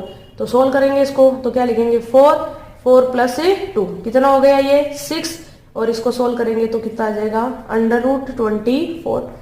25 का रूट कितना है तो अपने का 5 है, तो 24 के लिए अपन क्या लिख सकते हैं 4.89। ध्यान रखेंगे म्यू का मान उतना ही आता है जितने उसमें क्या होते हैं अयुग्मित इलेक्ट्रॉन। जैसे एक संकुल और दे दे आपको ये दे दे कि कोबाल्ट NH3 6 और ये दे दे Cl3। तो देखिए कोबाल्ट कौन सी ऑक्सीकरण अवस्था में यहाँ पे +3, अभी आपको बताया +3 ऑक्सीकरण अवस्था में कितना बच जाता है 3d6। 3d6 की बात करें तो आपने कहा यहाँ पे 1 2 3 4 5 और 6, लेकिन लिगेंड कैसा है पर्बल, क्या कराएगा पेयरिंग कराते n का मान है 0, तो म्यू का मान भी क्या आएगा 0 आएगा। ठीक है, तो यहाँ पे CFC या चुंबकीय आघूर्ण या फिर अनुचुंबकीय और प्रतिचुंबकीय कैसे पूछे जाते हैं वो है। तो विपाटन के बाद में तीसरा इंपॉर्टेंट क्वेश्चन था वो किसका था CFC का। जो चौथा इंपॉर्टेंट क्वेश्चन था वो किसका था, आपसे पूछ सकता है अनुचुंबकीय और प्रतिचुंबकीय, और जो नेक्स्ट क्वेश्चन आता है वो पूछा जा सकता है किसी का भी चुंबकीय आघूर्ण। ठीक है, एक चीज और पूछ सकता है आपसे कि जैसे एक बार क्वेश्चन आया हुआ है कि कॉपर H2O6 +2 जो संकुल है ये कैसे रंग का होता है, नीले रंग का होता है। ठीक है, लेकिन कॉपर देखिए 6 थे, 6 में से 4 क्या जोड़ दिए NH3 और 2 क्या है H2O और वापस क्या है +2। इसका जो कलर है ये कैसा हो जाता है गहरा नीला हो जाता है, क्यों। तो देखिए सिंपल सा है, यहाँ पे भी 6 लिगेंड है, यहाँ पे भी 6 है, यहाँ पे भी कॉपर है, यहाँ पे भी कॉपर है, ऑक्सीडेशन स्टेट दोनों में क्या है +2। तो फिर फर्क क्या है, फर्क है लिगेंड का। ये सारे के सारे लिगेंड ऑक्सीजन फैमिली से, अभी बताया ऑक्सीजन वाले कैसे होते हैं दुर्बल होते हैं। लिगेंड अगर दुर्बल है तो यहाँ पे विपाटन क्या होगा कम, जिसके कारण जो रंग आते हैं वो थोड़े से कैसे आएंगे हल्के। लेकिन यहाँ पे लिगेंड कैसे आ गए पर्बल लिगेंड के कारण विपाटन क्या होगा ज्यादा, और विपाटन ज्यादा होने के कारण जो रंग होते हैं वो भी कैसे हो जाते हैं गहरे हो जाते हैं। ठीक है, तो ये है अपनी यूनिट 2 के इंपॉर्टेंट क्वेश्चन। एक बार फिर बता देती हूँ, आपको पढ़ने हैं VBT और CFT में अंतर क्या होते हैं, फिर पढ़ना अपन को इन संकुलों में विपाटन पढ़ना है, तीसरा CFSC पढ़नी है, चौथा अनुचुंबकीय और प्रतिचुंबकीय पढ़ना है, नेक्स्ट चुंबकीय गुण पढ़ने हैं, और फिर क्वेश्चन पूछा जा सकता है वो कंपैरिजन का आ सकता है कि इसकी बजाय ये ज्यादा अनुचुंबकीय है या ये ज्यादा गहरे रंग प्रदर्शित करता है। और एक छोटा सा क्वेश्चन और देख लीजिएगा कि CFSC को कौन से कार्य प्रवृत्ति करते हैं। ठीक है, all the very best for your exams, thank you. नमस्कार, संभव के YouTube चैनल पे स्वागत है आप सबका। अभी अपन बात करने जा रहे हैं फाइनल ईयर की इनऑर्गेनिक केमिस्ट्री की यूनिट 3 का। ठीक है, अपने पास में जो यूनिट 3 है वो है अपने पास में कि संक्रमण धातुएं जो होती हैं उनके अंदर इलेक्ट्रॉनिक स्पेक्ट्रा जो है वो किस प्रकार से होता है। तो देखिए पहले तो मैं आपको बता देती हूँ कि इस यूनिट के इंपॉर्टेंट क्वेश्चंस क्या है जो आपको पढ़ने ही है। सबसे पहला क्वेश्चन तो ये पढ़ना है कि जो आपकी संक्रमण धातुएं होती है वो रंगीन संकुलों का निर्माण करती है। तो रंगीन संकुलों का निर्माण करती है तो जो रंग की व्याख्या करने के लिए जो नियम दिए गए हैं, ठीक है ना, जिसमें अपन एक तो पढ़ते हैं कौन सा DD संक्रमण, ठीक है, और एक अपन क्या पढ़ते हैं आवेश स्थानांतरण संकुल, कि ये दोनों क्या होते हैं। ठीक है, फिर दूसरा जो क्वेश्चन आता है वो आता है कि DD संक्रमण जब होता है तो यहाँ पे कुछ चयन नियम काम में लिए जाते हैं, सिलेक्शन रूल्स होते हैं, वो सिलेक्शन रूल्स आपको पढ़ने होते हैं कि कौन सा सिलेक्शन रूल है वो काम में आता है। ठीक है, अब नेक्स्ट क्वेश्चन की अगर अपन बात करते हैं तो यहाँ पे ये क्वेश्चन आता है कि जो संक्रमण है जिनको अपन पढ़ते हैं MLCT और LMACT, इन दोनों संक्रमणों के अंदर अंतर जो होते हैं वो क्या होते हैं। फिर आता है अपने पास में एक कि स्पेक्ट्रोकेमिकल सीरीज क्या होती है, जिसको अपन कहते हैं स्पेक्ट्रमी रासायनिक श्रेणी। ठीक है, ये क्या है, जो भी अपने पास में लिगेंड होते हैं प्रबल और दुर्बल, उनको एक सामर्थ्य के बढ़ते हुए क्रम में जमाया जाता है, तो जो श्रेणी प्राप्त होती है वो क्या कहलाती है अपने पास में स्पेक्ट्रमी रासायनिक श्रेणी। और जो लास्ट में इसका क्वेश्चन आता है वो आता है ऑर्गल आरेख का। ठीक है, ऑर्गल आरेख कैसे बनाए जाते हैं। और अगर बात करें इसके पार्ट बी की, तो वहां से सबसे इंपॉर्टेंट जो क्वेश्चन है वो आता है कि संकुलों का उष्मागतिक स्थायित्व जो होता है उसको समझाइए। चलिए अपन बात करते हैं फटाफट इन सब टॉपिक्स की। देखिए, सबसे पहले संक्रमण धातुएं होती हैं वो सामान्यतः है, जब बात करते हैं इनके संकुलों की तो वो सामान्यतः कैसे होते हैं, रंगीन होते हैं। अब ये जो रंगीन संकुल है, इसके लिए समझाने के लिए यहाँ पे दो कारण दिए जाते हैं। एक कारण दिया जाता है वो होता है डी संक्रमण। कैसे, अपन ने कहा कि सेकंड यूनिट में अपन पढ़ चुके हैं कि जब धातु के डी कक्षक होते हैं उनकी ऊर्जा समान होती है तो क्या कहलाते हैं, समभ्रंश। लेकिन लिगेंड जब इनसे अभिक्रिया करते हैं तो अभिक्रिया करने के कारण ये दो भागों में क्या हो जाते हैं, विपाटित हो जाते हैं। ठीक है, जैसे इस तरह से। तो क्वेश्चन आता है वो ज्यादातर ये आता है कि आपको दे देता है टाइटेनियम H2O6+3। ठीक है, ये संकुल है, तो आपको इसका पूछ सकता है या तो कि ये रंगीन होता है, इसकी व्याख्या करो, या पूछ सकता है इसका इलेक्ट्रॉनिक स्पेक्ट्रम में समझाइए। तो देखिए, टाइटेनियम है, इसकी अगर अपन बात करें तो कौन सी ऑक्सीडेशन स्टेट दे रखी है, +3। ये कितना होता है 3D2 4S2, +3 का मतलब कितना बच गया 3D1, एक इलेक्ट्रॉन है। तो देखिए इसी एग्जाम्पल से समझा देते हैं। 3D1 में एक इलेक्ट्रॉन है। आपने कहा कुछ कक्षक निम्न में है, कुछ किसमें है, उच्च ऊर्जा में। आपने कहा इस इलेक्ट्रॉन को यहाँ भरिए। देखिए ये क्या है T2G, ये क्या है Eg। जब इस संकुल को दर्शक क्षेत्र में या पेराबैंगनी क्षेत्र में रखा जाता है तो ये ऊर्जा का अवशोषण करता है, और ऊर्जा का अवशोषण करके निम्न क्षेत्र से किसमें चला जाता है, उच्च क्षेत्र में चला जाता है। देखिए ये भी क्या है डी कक्षक, ये भी क्या है डी कक्षक, इसलिए ये सब संक्रमण होता है, ये क्या कहलाता है डी संक्रमण कहलाता है। और इस संक्रमण के कारण संकुल होता है वो कैसा हो जाता है, रंगीन। यहाँ पे दो चीजें ध्यान रखनी है आपको। एक, जिन भी धातुओं के अंदर अयुग्मित इलेक्ट्रॉनों की संख्या क्या पाई जाती है, समान, उनमें जनरली रंग भी कैसे हो जाते हैं, समान। और इस संक्रमण के कारण जो रंग आते हैं वो हमेशा कैसे होते हैं, हल्के। ठीक है, तो डी से डी में जा रहा है इसलिए क्या कहलाता है, डी संक्रमण। देखिए डी संक्रमण की यहाँ पे बात करते हैं तो अपन ने कहा डी संक्रमण के अंदर पढ़ने पड़ते हैं अपन को चयन नियम, कि कौन से चयन नियम है। तो डी संक्रमण के लिए जो चयन नियम आते हैं वो दो प्रकार के आते हैं। एक आता है लेपोर्ट चयन नियम और एक आता है कक्षक चयन नियम। ठीक है, देखिए ये चयन नियम क्या कहते हैं, सिंपल से आपको समझा देते हैं।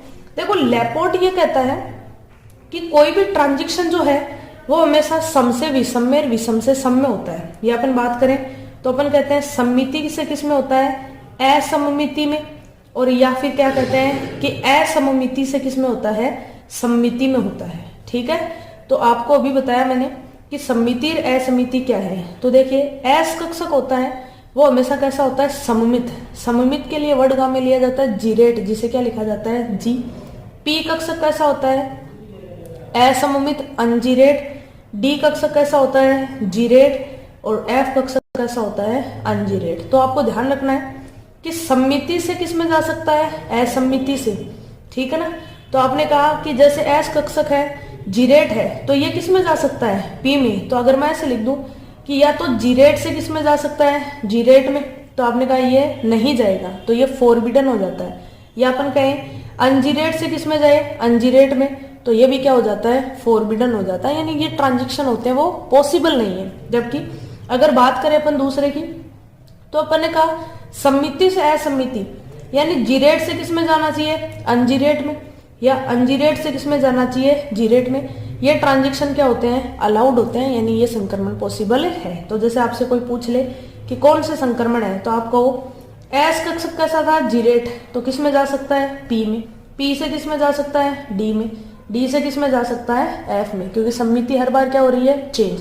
लेकिन आपसे कोई पूछ ले एस से एस में, तो अपन कहेंगे नहीं जा सकता। पी से पी में नहीं जा सकता, डी से डी में नहीं जा सकते, एफ से एफ में नहीं जा सकता। साथ साथ में एस कैसा है, जीरेट, डी भी कैसा है, जीरेट, तो एस से डी में भी नहीं जा सकते। या अपन बात करें पी से एफ में, तो ये भी नहीं जा सकते। तो ध्यान रखना है, सममिति हमेशा क्या हो जानी चाहिए, चेंज हो जानी चाहिए।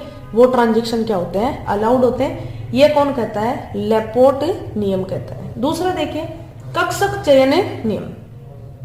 इस नियम के अनुसार क्या कहते हैं कि जब एक इलेक्ट्रॉन है वो एक कक्षक से दूसरे कक्षक में जाता है, तो उसके लिए जो स्पिन है, ठीक है ना, जिसको लिखेंगे स्पिन में परिवर्तन, इसका मान हमेशा क्या होना चाहिए, 0।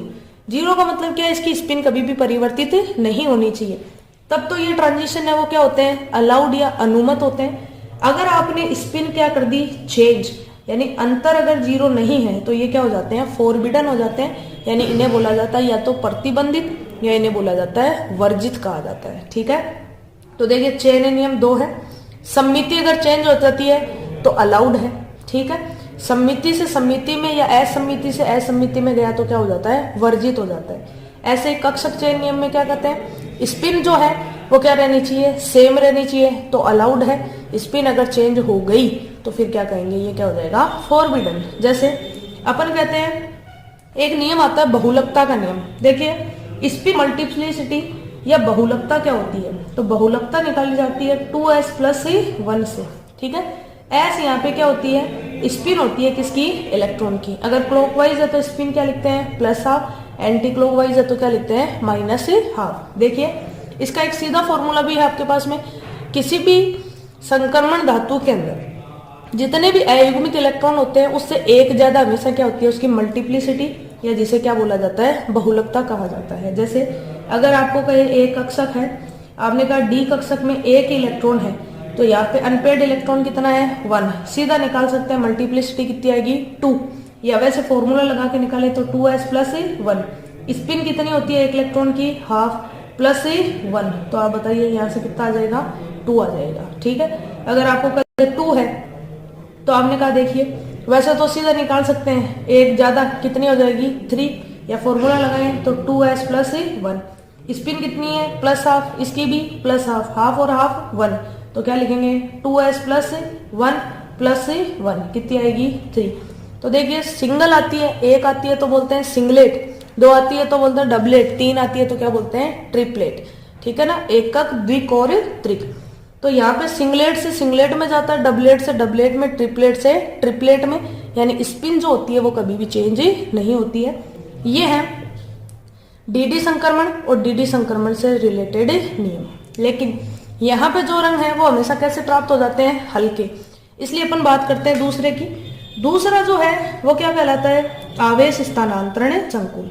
देखिए आवेश स्थानांतरण संकुल की अगर अपन बात करें तो अपन ने कहा यहाँ पे जो रंग होते हैं वो एक तो कैसे होते हैं, गहरे होते हैं। रंग हमेशा गहरा प्राप्त होने का कारण है क्योंकि इसमें इलेक्ट्रॉन जो है वो एक आणविक कक्षक से निकल के किस में जाते हैं, दूसरे में, या तो धातु से मेटल में जाते हैं या फिर मेटल से धातु में आते हैं। तो इसके आधार पर ये कितने प्रकार के हो जाते हैं, 2। एक क्या हो जाता है, metal to ligand charge transfer, और एक क्या होता है, ligand to metal charge transfer. ठीक है, तो देखिए जैसे आपने कहा इसका दिया क्यों गया, तो आपको कहते हैं KMnO4।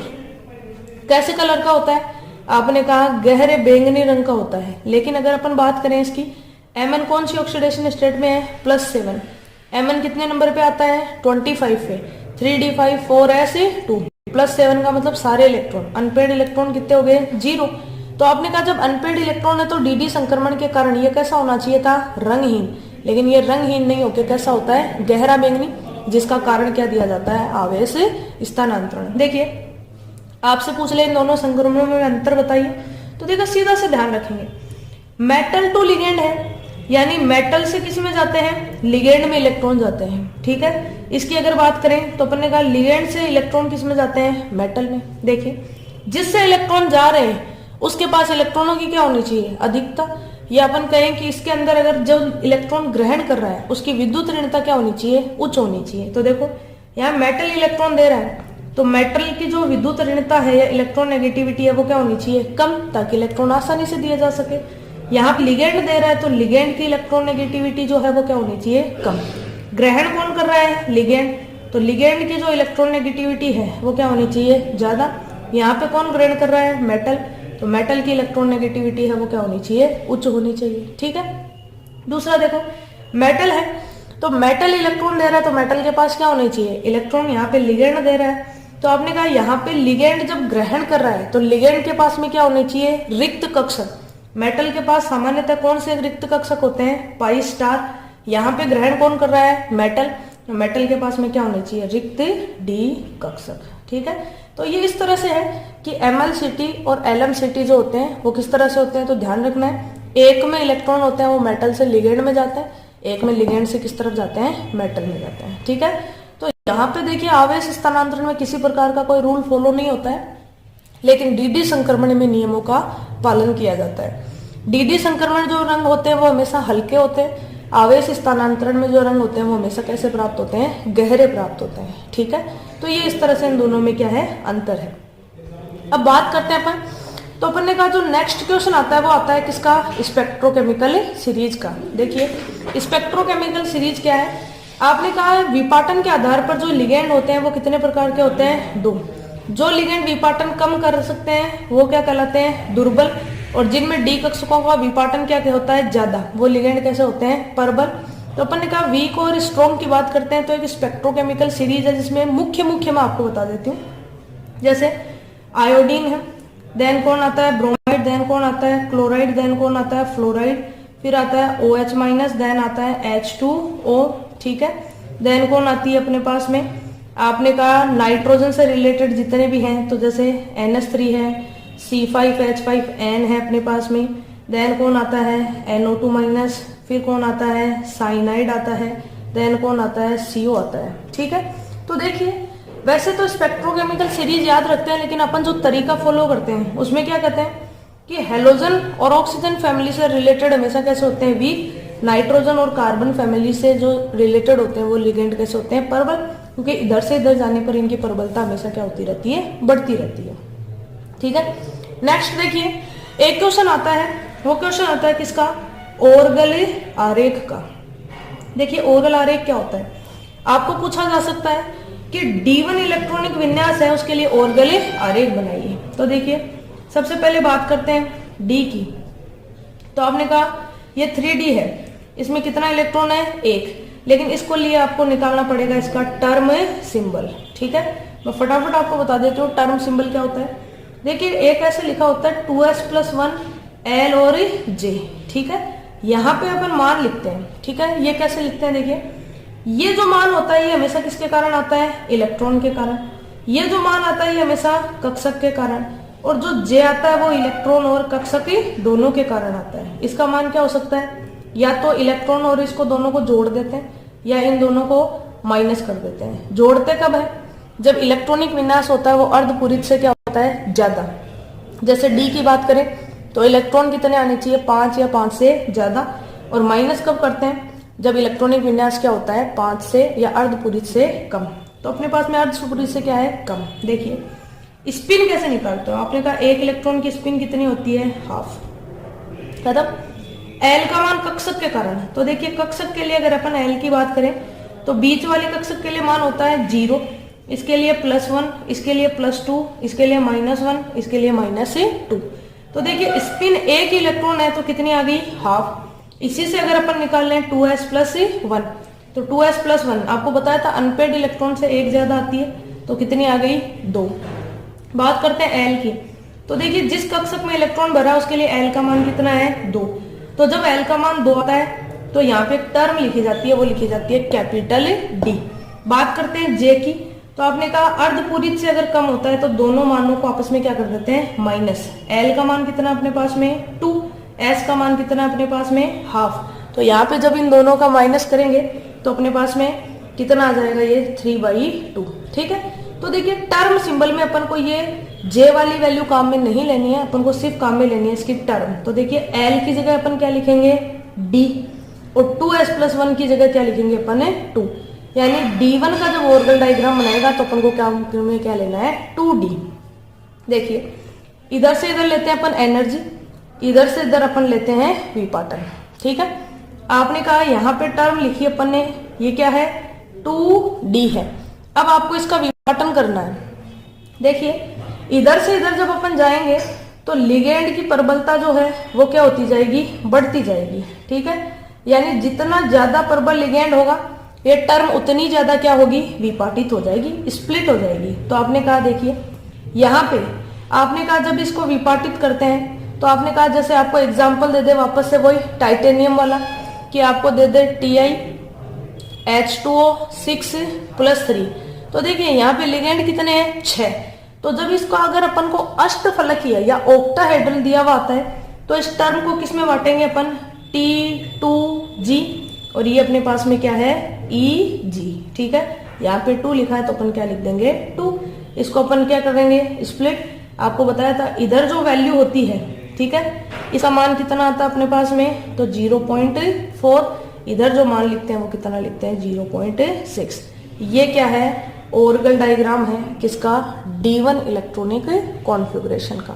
ठीक है, तो यहाँ पे देखिए इसके इंपॉर्टेंट क्वेश्चन क्या है, आपसे पूछ सकता है रंग के कारण। तो 2 कारण होते हैं, DD संक्रमण और एक क्या होता है, आवेश स्थानांतरण संकुल। DD संक्रमण में चेन नियम काम में आते हैं। चेन नियम 2 प्रकार के होते हैं, एक लेपोर्ट और एक कक्षक वाला। फिर आता है आवेश स्थानांतरण, 2 प्रकार का होता है, LMCT और LMCT। आपने कहा फिर क्या आती है, स्पेक्ट्रोकेमिकल सीरीज। देन क्या आता है, ऑर्गल आरेख। ठीक है, या फिर इसके अथवा में जो क्वेश्चन पूछा जाता है वो पूछा जाता है संकुलों का उष्मागतिकीय स्थायित्व। देखिए संकुलों के उष्मागतिकीय स्थायित्व के लिए अगर अपन बात करें तो देखिए कोई भी जब कॉम्प्लेक्स बनता है तो अगर अपन अष्टफलकीय की या ऑक्टाहेड्रल की बात करते हैं तो अपन ने कहा मेटल, और यहाँ पे लिगेंड कितने होते हैं, 6। कोई भी कॉम्प्लेक्स दिया जा सकता है आपको, तो अपन कहते हैं कि इसके स्थायित्व को प्रभावित करने वाले कारक बताओ। तो देखिए प्रभावित करने वाले कारकों में 2 ही चीजें कम है। एक तो क्या है अपने पास में मेटल है, एक अपने पास में क्या है, लिगेंड है। ठीक है, तो आपने कहा ये मेटल और ये लिगेंड है। अब आपने कहा मेटल से रिलेटेड कौन कौन से फैक्टर हैं, तो देखिए सबसे पहले अपन बात करते हैं वो आती है मेटल के आवेश की, चार्ज की। तो ध्यान रखेंगे मेटल के ऊपर चार्ज जितना ज्यादा पाया जाता है उसकी स्टेबिलिटी जो होती है वो हमेशा उतनी क्या हो जाती है, ज्यादा हो जाती है। क्यों हो जाती है, उसका कारण है आपको पता है, पॉजिटिव चार्ज है तो इलेक्ट्रॉन्स को ग्रहण करना उतना ही क्या हो जाएगा, आसान हो जाएगा। तो अपन कहेंगे कि यहाँ पे जैसे जैसे मेटल कॉम्प्लेक्स पे चार्ज बढ़ता है वैसे वैसे स्टेबिलिटी भी हमेशा क्या होती है, बढ़ती है। दूसरी बात करते हैं कि अगर आपको चार्ज क्या दे दे सेम, जैसे इसका एक एग्जांपल दूं मैं आपको दे दे FeH2O6+2, एक दे दे आपको FeH2O6+3, और पूछा दोनों में से ज्यादा स्टेबिलिटी किसकी है, तो जिस पे चार्ज ज्यादा है उसकी स्टेबिलिटी ज्यादा। देन बात करें अगर चार्ज सेम है तो फिर देखे जाते हैं कि d ऑर्बिटल्स जो है अपने पास में उनके अंदर नंबर ऑफ इलेक्ट्रॉन्स कितने हैं। ध्यान रखेंगे d ऑर्बिटल में नंबर ऑफ इलेक्ट्रॉन्स जब इंक्रीज होते हैं, ठीक है, तो स्टेबिलिटी जो होती है वो हमेशा क्या हो जाती है, डिक्रीज हो जाती है। तो d कक्षकों में इलेक्ट्रॉन जो है वो हमेशा क्या होने चाहिए, कम से कम होने चाहिए, ताकि उनको ज्यादा से ज्यादा किस में भरा जा सके, T2G में भरा जा सके, निम्न ऊर्जा वाले कक्षकों में भरा जा सके। जिसमें Eg में इलेक्ट्रॉन ज्यादा हो जाते हैं तो स्टेबिलिटी हमेशा क्या हो जाती है, डिक्रीज, क्योंकि CFSE का मान क्या हो जाता है, कम। दूसरा जो क्वेश्चन आता है यानी फैक्टर्स जो आते हैं वो किससे रिलेटेड आते हैं, लिगेंड से। देखिए लिगेंड क्या, आपने कहा लिगेंड अगर यहाँ पे कैसा है, स्ट्रॉन्ग प्रबल लिगेंड है तो उसकी उपस्थिति में बनने वाले संकुल हमेशा क्या होते हैं, ज्यादा स्टेबल। और अगर लिगेंड कैसा है, वीक है, तो यहाँ पे स्टेबिलिटी क्या हो जाती है, डिक्रीज। कारण ये भी हो सकता है कि स्ट्रॉन्ग लिगेंड होते हैं उनमें CFSE का मान हमेशा क्या होता है, ज्यादा, वीक में CFSE का मान क्या होता है, कम। दूसरा बात करें तो अपन ने कहा लिगेंड से रिलेटेड है कि यहाँ पे लिगेंड की प्रेजेंस के आधार पर अगर ऑक्टाहेड्रल कॉम्प्लेक्स बनते हैं तो उनकी स्टेबिलिटी ज्यादा होती है, किससे, टेट्राहेड्रल से। टेट्राहेड्रल की ज्यादा होती है किससे, स्क्वायर प्लेनर से। या फिर अगर बात करें अपन तो अपन को पता है लिगेंड जो होते हैं वो मोनोडेंटेड, बाइडेंटेड या पॉलीडेंटेड हो सकते हैं। तो अपन कहते हैं कि जैसे जैसे लिगेंड है उनके अंदर डेंटिसिटी बढ़ती जाती है। तो आपको पता है कि जब बाइडेंटेड या पॉलीडेंटेड लिगेंड जुड़ते हैं तो वहां पे किलेट वाले जो बन जाती है, जिसे अपन किलेशन कहते हैं या किलेटीकरण कहते हैं, तो बहुदंतुक लिगेंडों के कारण बनने वाले संकुल जो होते हैं वो ज्यादा स्थायी होते हैं। और एक क्या याद रखेंगे, जितनी ज्यादा किलेट वाले बनती हैं उनका स्थायित्व उतना ही क्या होता है, ज्यादा। जैसे आपको दे दे कोबाल्ट NH3 6+3, ये कैसा है, एक दंतुक मोनोडेंटेड लिगेंड, जबकि इसकी जगह आपको दे दे एथिलीन डाईएमीन, कैसा है, बाइडेंटेड, इसका स्थायित्व क्या होगा, ज्यादा। या आपको इसकी जगह ये दे दे EDTA। ठीक है, तो अगर आपको ये वाला संकुल दे दिया तो इसका स्थायित्व और भी क्या हो जाता है, ज्यादा हो जाता है। तो आप हमेशा ध्यान रखेंगे कि उष्मागति की स्थायित्व की जब बात करें तो अपन को लिखने हैं कि इसमें प्रभावित करने वाले कारक कौन से हैं। प्रभावित करने वाले कारकों में आते हैं एक तो धातु से रिलेटेड, एक के साथ है लिगेंड से रिलेटेड। ठीक है, ये आपका यूनिट 3 का इंपॉर्टेंट क्वेश्चन है। Thank you. नमस्कार, संभव के यूट्यूब चैनल पे आप सबका एक बार फिर से स्वागत है। अभी अपन बात करेंगे BSc 3rd year inorganic paper, जिसके अंदर अपन पढ़ेंगे यूनिट लास्ट, जिसके यूनिट 4th। ठीक है, यूनिट 4th कौन सी है अपने पास में, तो अपन यूनिट 4th को पढ़ेंगे धातु कार्बोनाइल। ठीक है, देखिए धातु कार्बोनाइल क्या होते हैं, तो सीधा सा अपन कहते हैं कि ऐसे कोई भी यौगिक जिनके अंदर धातु जो होती है वो कार्बोनाइल यानी कार्बन मोनोऑक्साइड से बंध बनाती है, वो यौगिक क्या कहलाते हैं, धातु कार्बोनाइल। तो देखिए क्वेश्चन जो आता है वो क्या है अपने पास में नॉर्मल, कि धातु कार्बोनाइल क्या होते हैं, प्लस ये आता है कि इनके अंदर आपके पास में 3 कॉम्प्लेक्स दे रखे हैं। एक दे रखा है निकल जिसमें टेट्रा कार्बोनाइल है, एक दे रखा है Fe जिसमें पेंटा कार्बोनाइल है, और एक है क्रोमियम जिसका क्या दे रखा है आपको, हेक्सा कार्बोनाइल। तो क्वेश्चन इस तरह से आता है कि धातु कार्बोनाइल क्या होते हैं, इन्हें सामान्यतः कैसे बनाया जाता है, और यहाँ पे इनको बनाने की संरचना आपको बतानी है। तो धातु कार्बोनाइल के लिए अपन कहेंगे जिनमें धातु कार्बन मोनोऑक्साइड के साथ वो बंध बनाती है वो क्या कहलाते हैं, धातु कार्बोनाइल कहलाते हैं। ठीक है, धातु कार्बोनाइल जो होते हैं वो सामान्यतः EAN नियम की क्या करते हैं, पालना। EAN नियम क्या होता है, इसे बोला जाता है इफेक्टिव एटॉमिक नंबर। ठीक है, अपन बात करेंगे इफेक्टिव एटॉमिक नंबर की, लेकिन उससे पहले अपन बताते हैं कि सामान्य धातु कार्बोनाइल जो होते हैं इनको बनाने की नॉर्मल मेथड से कौन सी है। तो देखिए सबसे पहले विधि बात करते हैं, तो सबसे पहली विधि जो होती है वो किससे बनती है, सीधे संयोग द्वारा। सीधे संयोग द्वारा का मतलब क्या है कि कोई भी धातु है, जैसे आपने लिया निकल, ठीक है, इसको क्या करो, कार्बन मोनोऑक्साइड की उपस्थिति में क्या कीजिए, गर्म कीजिए। तो जैसे आप इसको कार्बन मोनोऑक्साइड की उपस्थिति में गर्म करते हैं, ये क्या बन जाता है, निकल टेट्रा कार्बोनाइल। अगर बात करते हैं अपन Fe की, तो आपने कहा आयरन जो है उसको कार्बन मोनोऑक्साइड की उपस्थिति में जब अपन बहुत उच्च ताप पे क्या करते हैं, इसको गर्म करते हैं, तो यहाँ पे ये क्या बन जाता है अपने पास में, Fe पेंटा कार्बोनाइल। ठीक है, दूसरा जो मेथड बात करते हैं वो मेथड आता है जिसका नाम होता है जॉब विधि। देखिए जॉब विधि क्या है तो अपन इसमें कहते हैं कि जॉब विधि में अपन क्या लेते हैं, धातु के जो क्लोराइड होते हैं, ठीक है, उनकी अभिक्रिया कराते हैं कार्बन मोनोऑक्साइड से, लेकिन किसके साथ में, RMgX। तो देखिए अपन ने लिया RMgX, ठीक है, रिएक्शन करवाई किससे, कार्बन मोनोऑक्साइड। अब अपन ने कहा किसका बनाना है, तो जैसे अपन को क्रोमियम का बनाना है तो अपन क्या लेते हैं, क्रोमियम का क्या लेते हैं, क्लोराइड। तो यहाँ पे अपने पास में क्या बन जाता है, क्रोमियम हेक्सा कार्बोनाइल। ठीक है, तो जॉब विधि में ध्यान रखेंगे धात्विक क्लोराइडों की रिएक्शन करवाई जाती है, वो किससे करवाई जाती है, आपने कहा ग्रिग्नार अभिकर्मक की उपस्थिति में कार्बन मोनोऑक्साइड से। तीसरा जो मेथड है उसकी अगर अपन बात करें तो अपन कहते हैं कि कोई भी धातु का यौगिक है, ठीक है, उसके द्वारा भी अपन क्या बना सकते हैं, धात्विक कार्बोनाइल। जैसे निकल है अपने पास में, तो अपन क्या ले लेते हैं, निकल का कोई यौगिक ले लेते हैं। ठीक है, अब अपन ने कहा कि अपन अपचायक लेते हैं, ठीक है, जैसे कॉपर, कॉपर की उपस्थिति में रिएक्शन करा देते हैं किससे, कार्बन मोनोऑक्साइड से, तो अपने पास में क्या बन जाएगा, निकल टेट्रा कार्बोनाइल।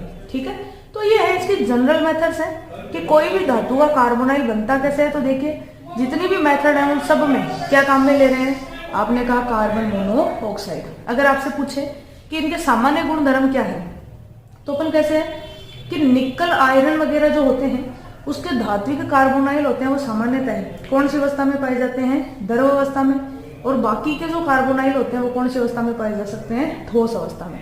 इनकी अगर बंध की प्रकृति की अगर अपन बात करें तो सामान्यतः इनकी जो बंध की प्रकृति होती है वो कैसी मानी जाती है, सहसंयोजक मानी जाती है। ठीक है, तीसरी अगर अपन बात करें तो अपन कहते हैं इनके अंदर क्या कहते हैं कि यहाँ पे अगर किसी भी धातु कार्बोनाइल को अगर अपन उच्च ताप पे क्या करते हैं, गर्म करते हैं, तो ये वापस किस में टूट जाता है, धातु और कार्बन मोनोऑक्साइड में।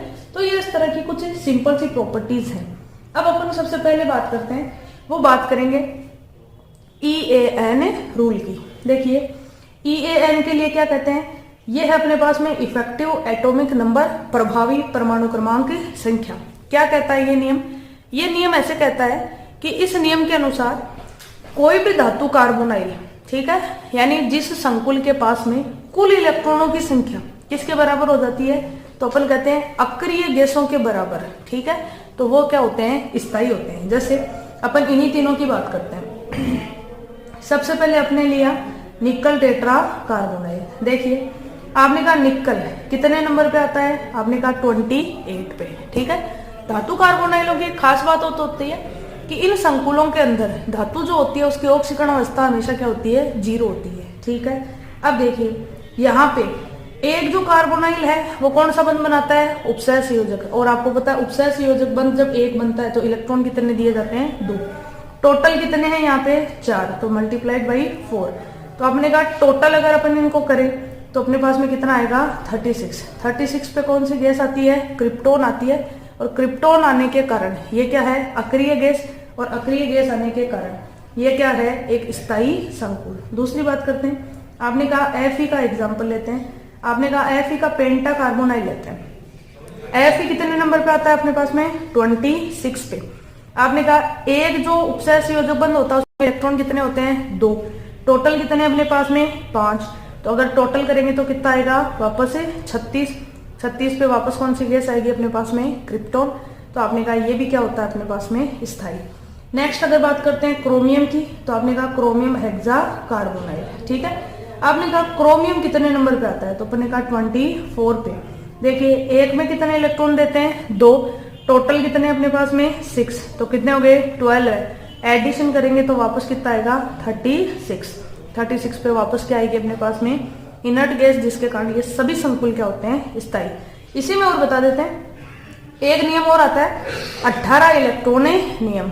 ये क्या कहता है कि संयोजकता कोष में कुल इलेक्ट्रॉनों की संख्या कितनी होनी चाहिए, 8। जैसे अगर अपन निकल की बात करें तो संयोजकता कोष में टोटल नंबर ऑफ इलेक्ट्रॉन कितने हैं, आपने कहा निकल के अगर देखा जाए तो क्या होता है, 3d8 4s2।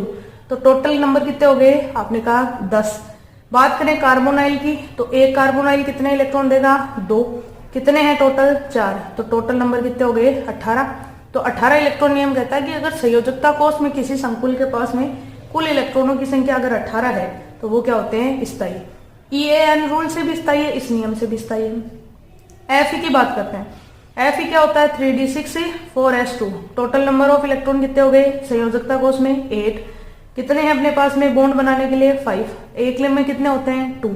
टोटल अगर अपन देखें तो वापस कितने आएंगे, 18।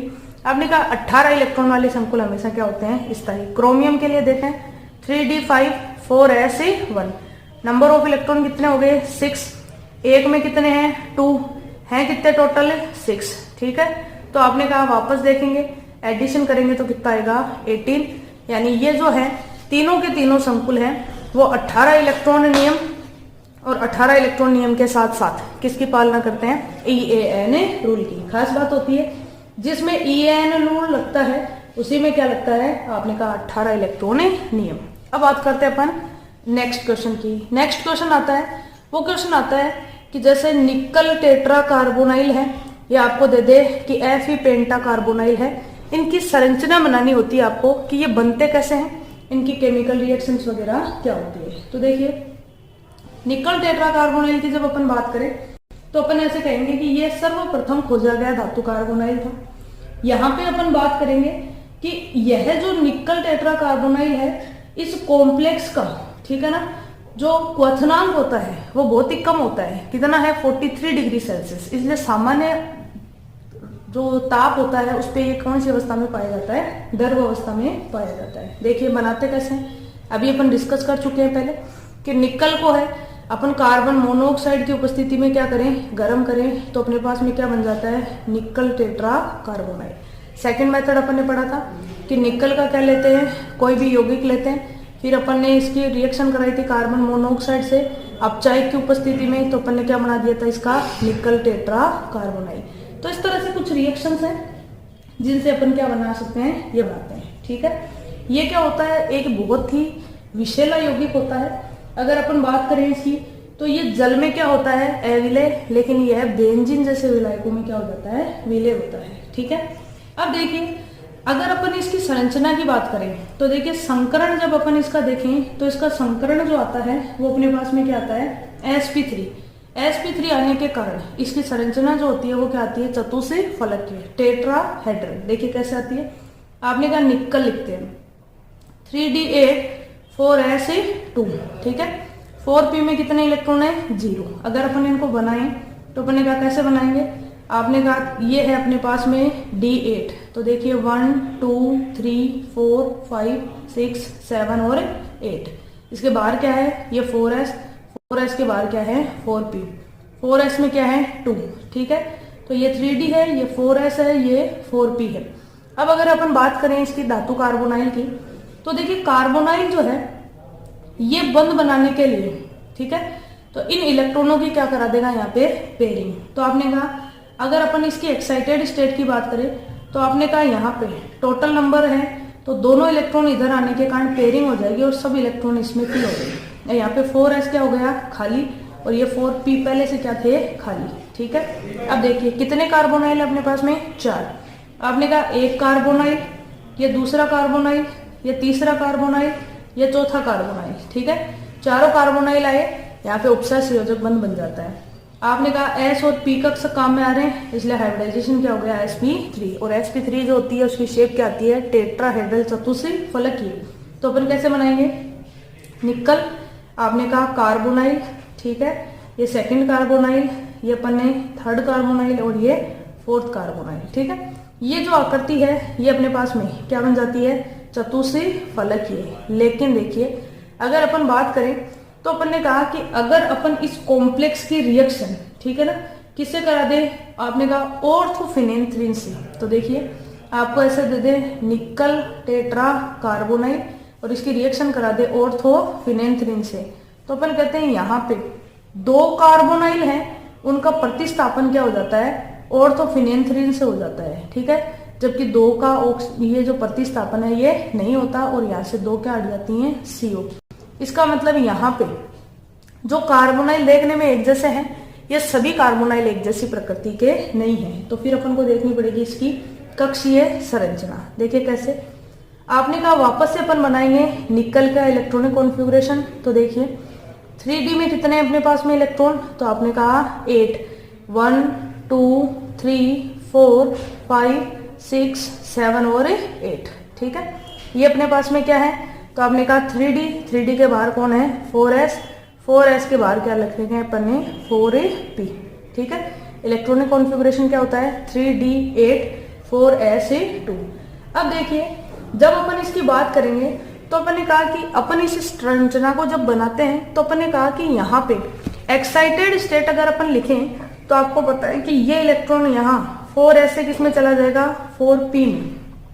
तो देखिए कैसे बनाएंगे इस संरचना को, आपने कहा ये 3d थे, 1 2 3 4 5 6 7 और 8, ये क्या है 4s में एक इलेक्ट्रॉन, एक इसमें चला गया 4p में। अब देखिए यहाँ पे रिक्त के कक्ष कितने हैं, सिर्फ 2। तो यहाँ पे जो कार्बोनाइल है, तो आपने कहा कार्बोनाइल है, कोऑर्डिनेट बॉन्ड बना सकता है 1, ठीक है, और ये दूसरा कार्बोनाइल है, ये कितना कोऑर्डिनेट बॉन्ड बना लिया, 2। यानी यहाँ पे कोऑर्डिनेट बॉन्ड सिर्फ कितने बन सकते हैं, 2 ही बन सकते हैं। ठीक है, यानी 2 क्या बन गए, यहाँ पे उपसय संयोजक बंध, और ये बंध हमेशा कौन से होते हैं, सिग्मा। अब अपन बात करते हैं, तो आपने कहा जो बच गए 2 कार्बोनाइल, उनकी अगर अपन बात करें तो इसने कहा कि पहला इलेक्ट्रॉन दिया लेकिन एक इलेक्ट्रॉन पहले से है, यानी ये बंध कौन सा है, सहसंयोजक, यानी ये कौन सा बंध है, सिग्मा। लेकिन अब ये यहाँ पे बैक बॉन्डिंग द्वारा क्या बनाएगा, आपने कहा एक बंध इधर बनाएगा, तो आपने कहा ये पहला सिग्मा और दूसरा क्या बन गया, पाई। ऐसे देखिए एक कार्बोनाइल और है अपने पास में, तो आपने कहा यहाँ पे एक इलेक्ट्रॉन की शेयरिंग करेगा, एक इलेक्ट्रॉन की शेयरिंग करते ही पहला बंध तो कौन सा बनेगा, सिग्मा।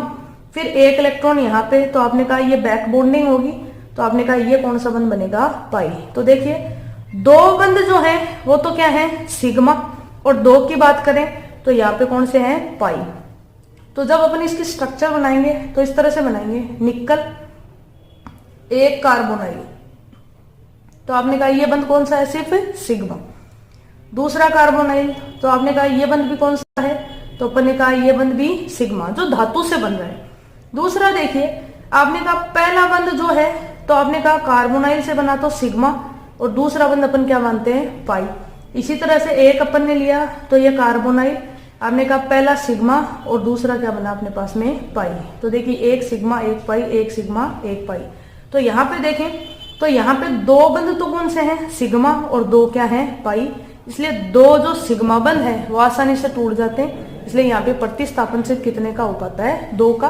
तो ऑर्थोफिनेंथ्रीन से अपन ज्ञात कर सकते हैं कि यहाँ पे जो सभी कार्बोनाइल है वो एक जैसे नहीं है। ठीक है, सेम यही क्वेश्चन जो है वो रिपीट है, वो किसके लिए होता है, आपने कहा आयरन पेंटा कार्बोनाइल के लिए। ठीक है, देखिए अगर अपन बात करें Fe के कार्बोनाइल यौगिकों की, तो आपने कहा Fe के कार्बोनाइल यौगिक 3 प्रकार के होते हैं। एक है FeCO5, एक है अपने पास में Fe2CO9, एक है अपने पास में Fe3CO12 है। ठीक है, देखिए इनको सामान्य अगर बात करें कैसे बनाते हैं, तो आपने कहा सबसे पहले क्या है, तो आपने कहा Fe की रिएक्शन करा दो किससे, कार्बन मोनोऑक्साइड से। देखिए Fe प्लस से आपने कहा कार्बन मोनोऑक्साइड क्या बन गया, FeCO5। लेकिन अगर आप इसका कहें बहुलक बनाएं तो कैसे बनाएंगे, तो अपन ने कहा अपन Fe के कार्बोनाइल की जो पेंटा कार्बोनाइल है, ठीक है, तो आपने कहा 2 मॉलिक्यूल लिए FeCO5 के, ठीक है, और इनकी रिएक्शन करा दी किसमें, HNO कंडीशन में। तो जैसे अपन HNO कंडीशन में इनकी रिएक्शन कराते हैं, ये क्या बन जाता है, Fe2CO9, और एक यहाँ से क्या आ जाता है, कार्बन मोनोऑक्साइड। ऐसे अगर अपन कहें कि ये अपने पास में है Fe2CO9, अगर अपन इसको उच्च ताप पे गर्म करें तो ये क्या बना देता है, एक तो बना देता है Fe3CO12, एक क्या बन जाता है अपने पास में FeCO5, एक क्या आ जाती है, कार्बन मोनोऑक्साइड। ओके, अब बात आती है कि इनके लिए अगर बात करें तो संरचना की, तो देखिए सबसे पहले अगर अपन बात करें तो अपन कहेंगे संकरण से क्या निकालते हैं। तो देखिए अगर अपन इनकी बात करें संकरण की, तो अपन कहेंगे कि संकरण कौन सा होता है, तो अपन ने कहेंगे इनका संकरण जो होता है वो क्या होता है, सबसे पहले DsP3 होता है। ठीक है, तो आपको पता है sp3 हो चाहे DsP3 हो, संकरण की आकृति जो होती है वो क्या होती है, त्रिकोणीय समतलीय द्विपिरामिडीय। कैसे, देखिए आपने कहा अपने पास में कौन सी है ये, आपने कहा Fe।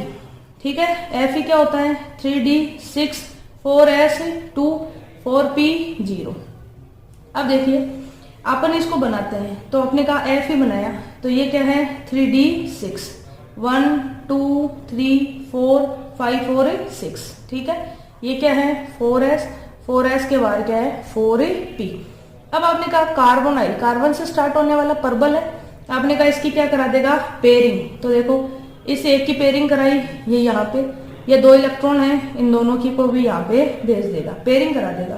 पेयरिंग कराते ये क्या बच गया 3D। टोटल इलेक्ट्रॉन कितने थे 8, तो 1 2 3 4 5 6 7 और 8, 8D क्या रह गया खाली।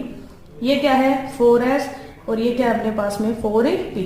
कितने कार्बोनाइल है 5, तो आपने कहा ये पहला कोऑर्डिनेट बॉन्ड, ये सेकंड, ये थर्ड और ये फोर्थ और ये फिफ्थ, 5 अपने पास में कोऑर्डिनेट बॉन्ड बन गए। तो आपने कहा संकरण कौन सा हो गया, तो आपने कहा DsP3।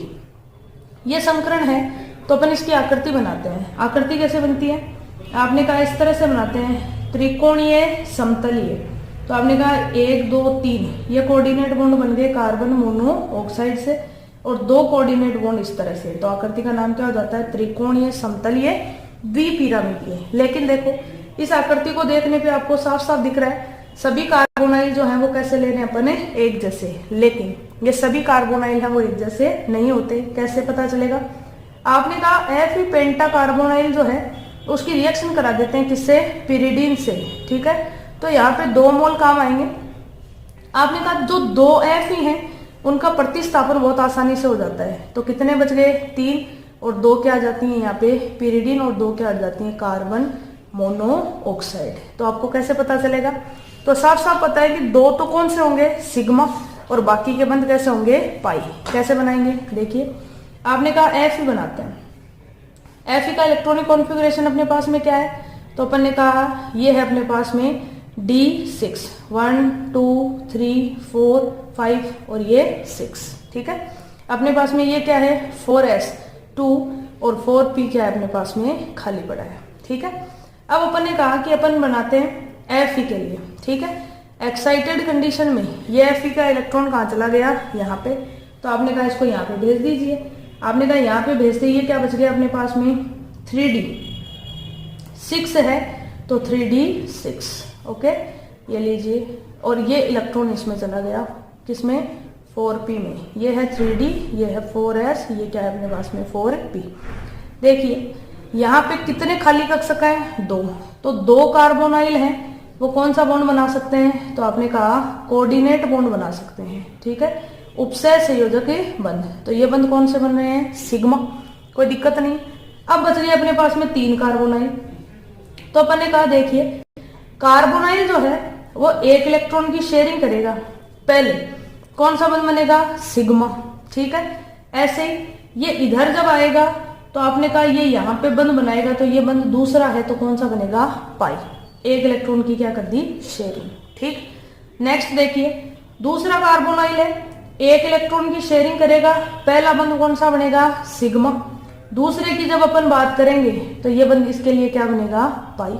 ऐसे एक कार्बोनाइल और अपने पास में, आपने कहा एक इलेक्ट्रॉन की शेयरिंग करते ही पहला बंध क्या बनाएगा सिग्मा, पीछे की तरफ बैक बॉन्डिंग होगी और ये बंध कौन सा बनेगा पाई।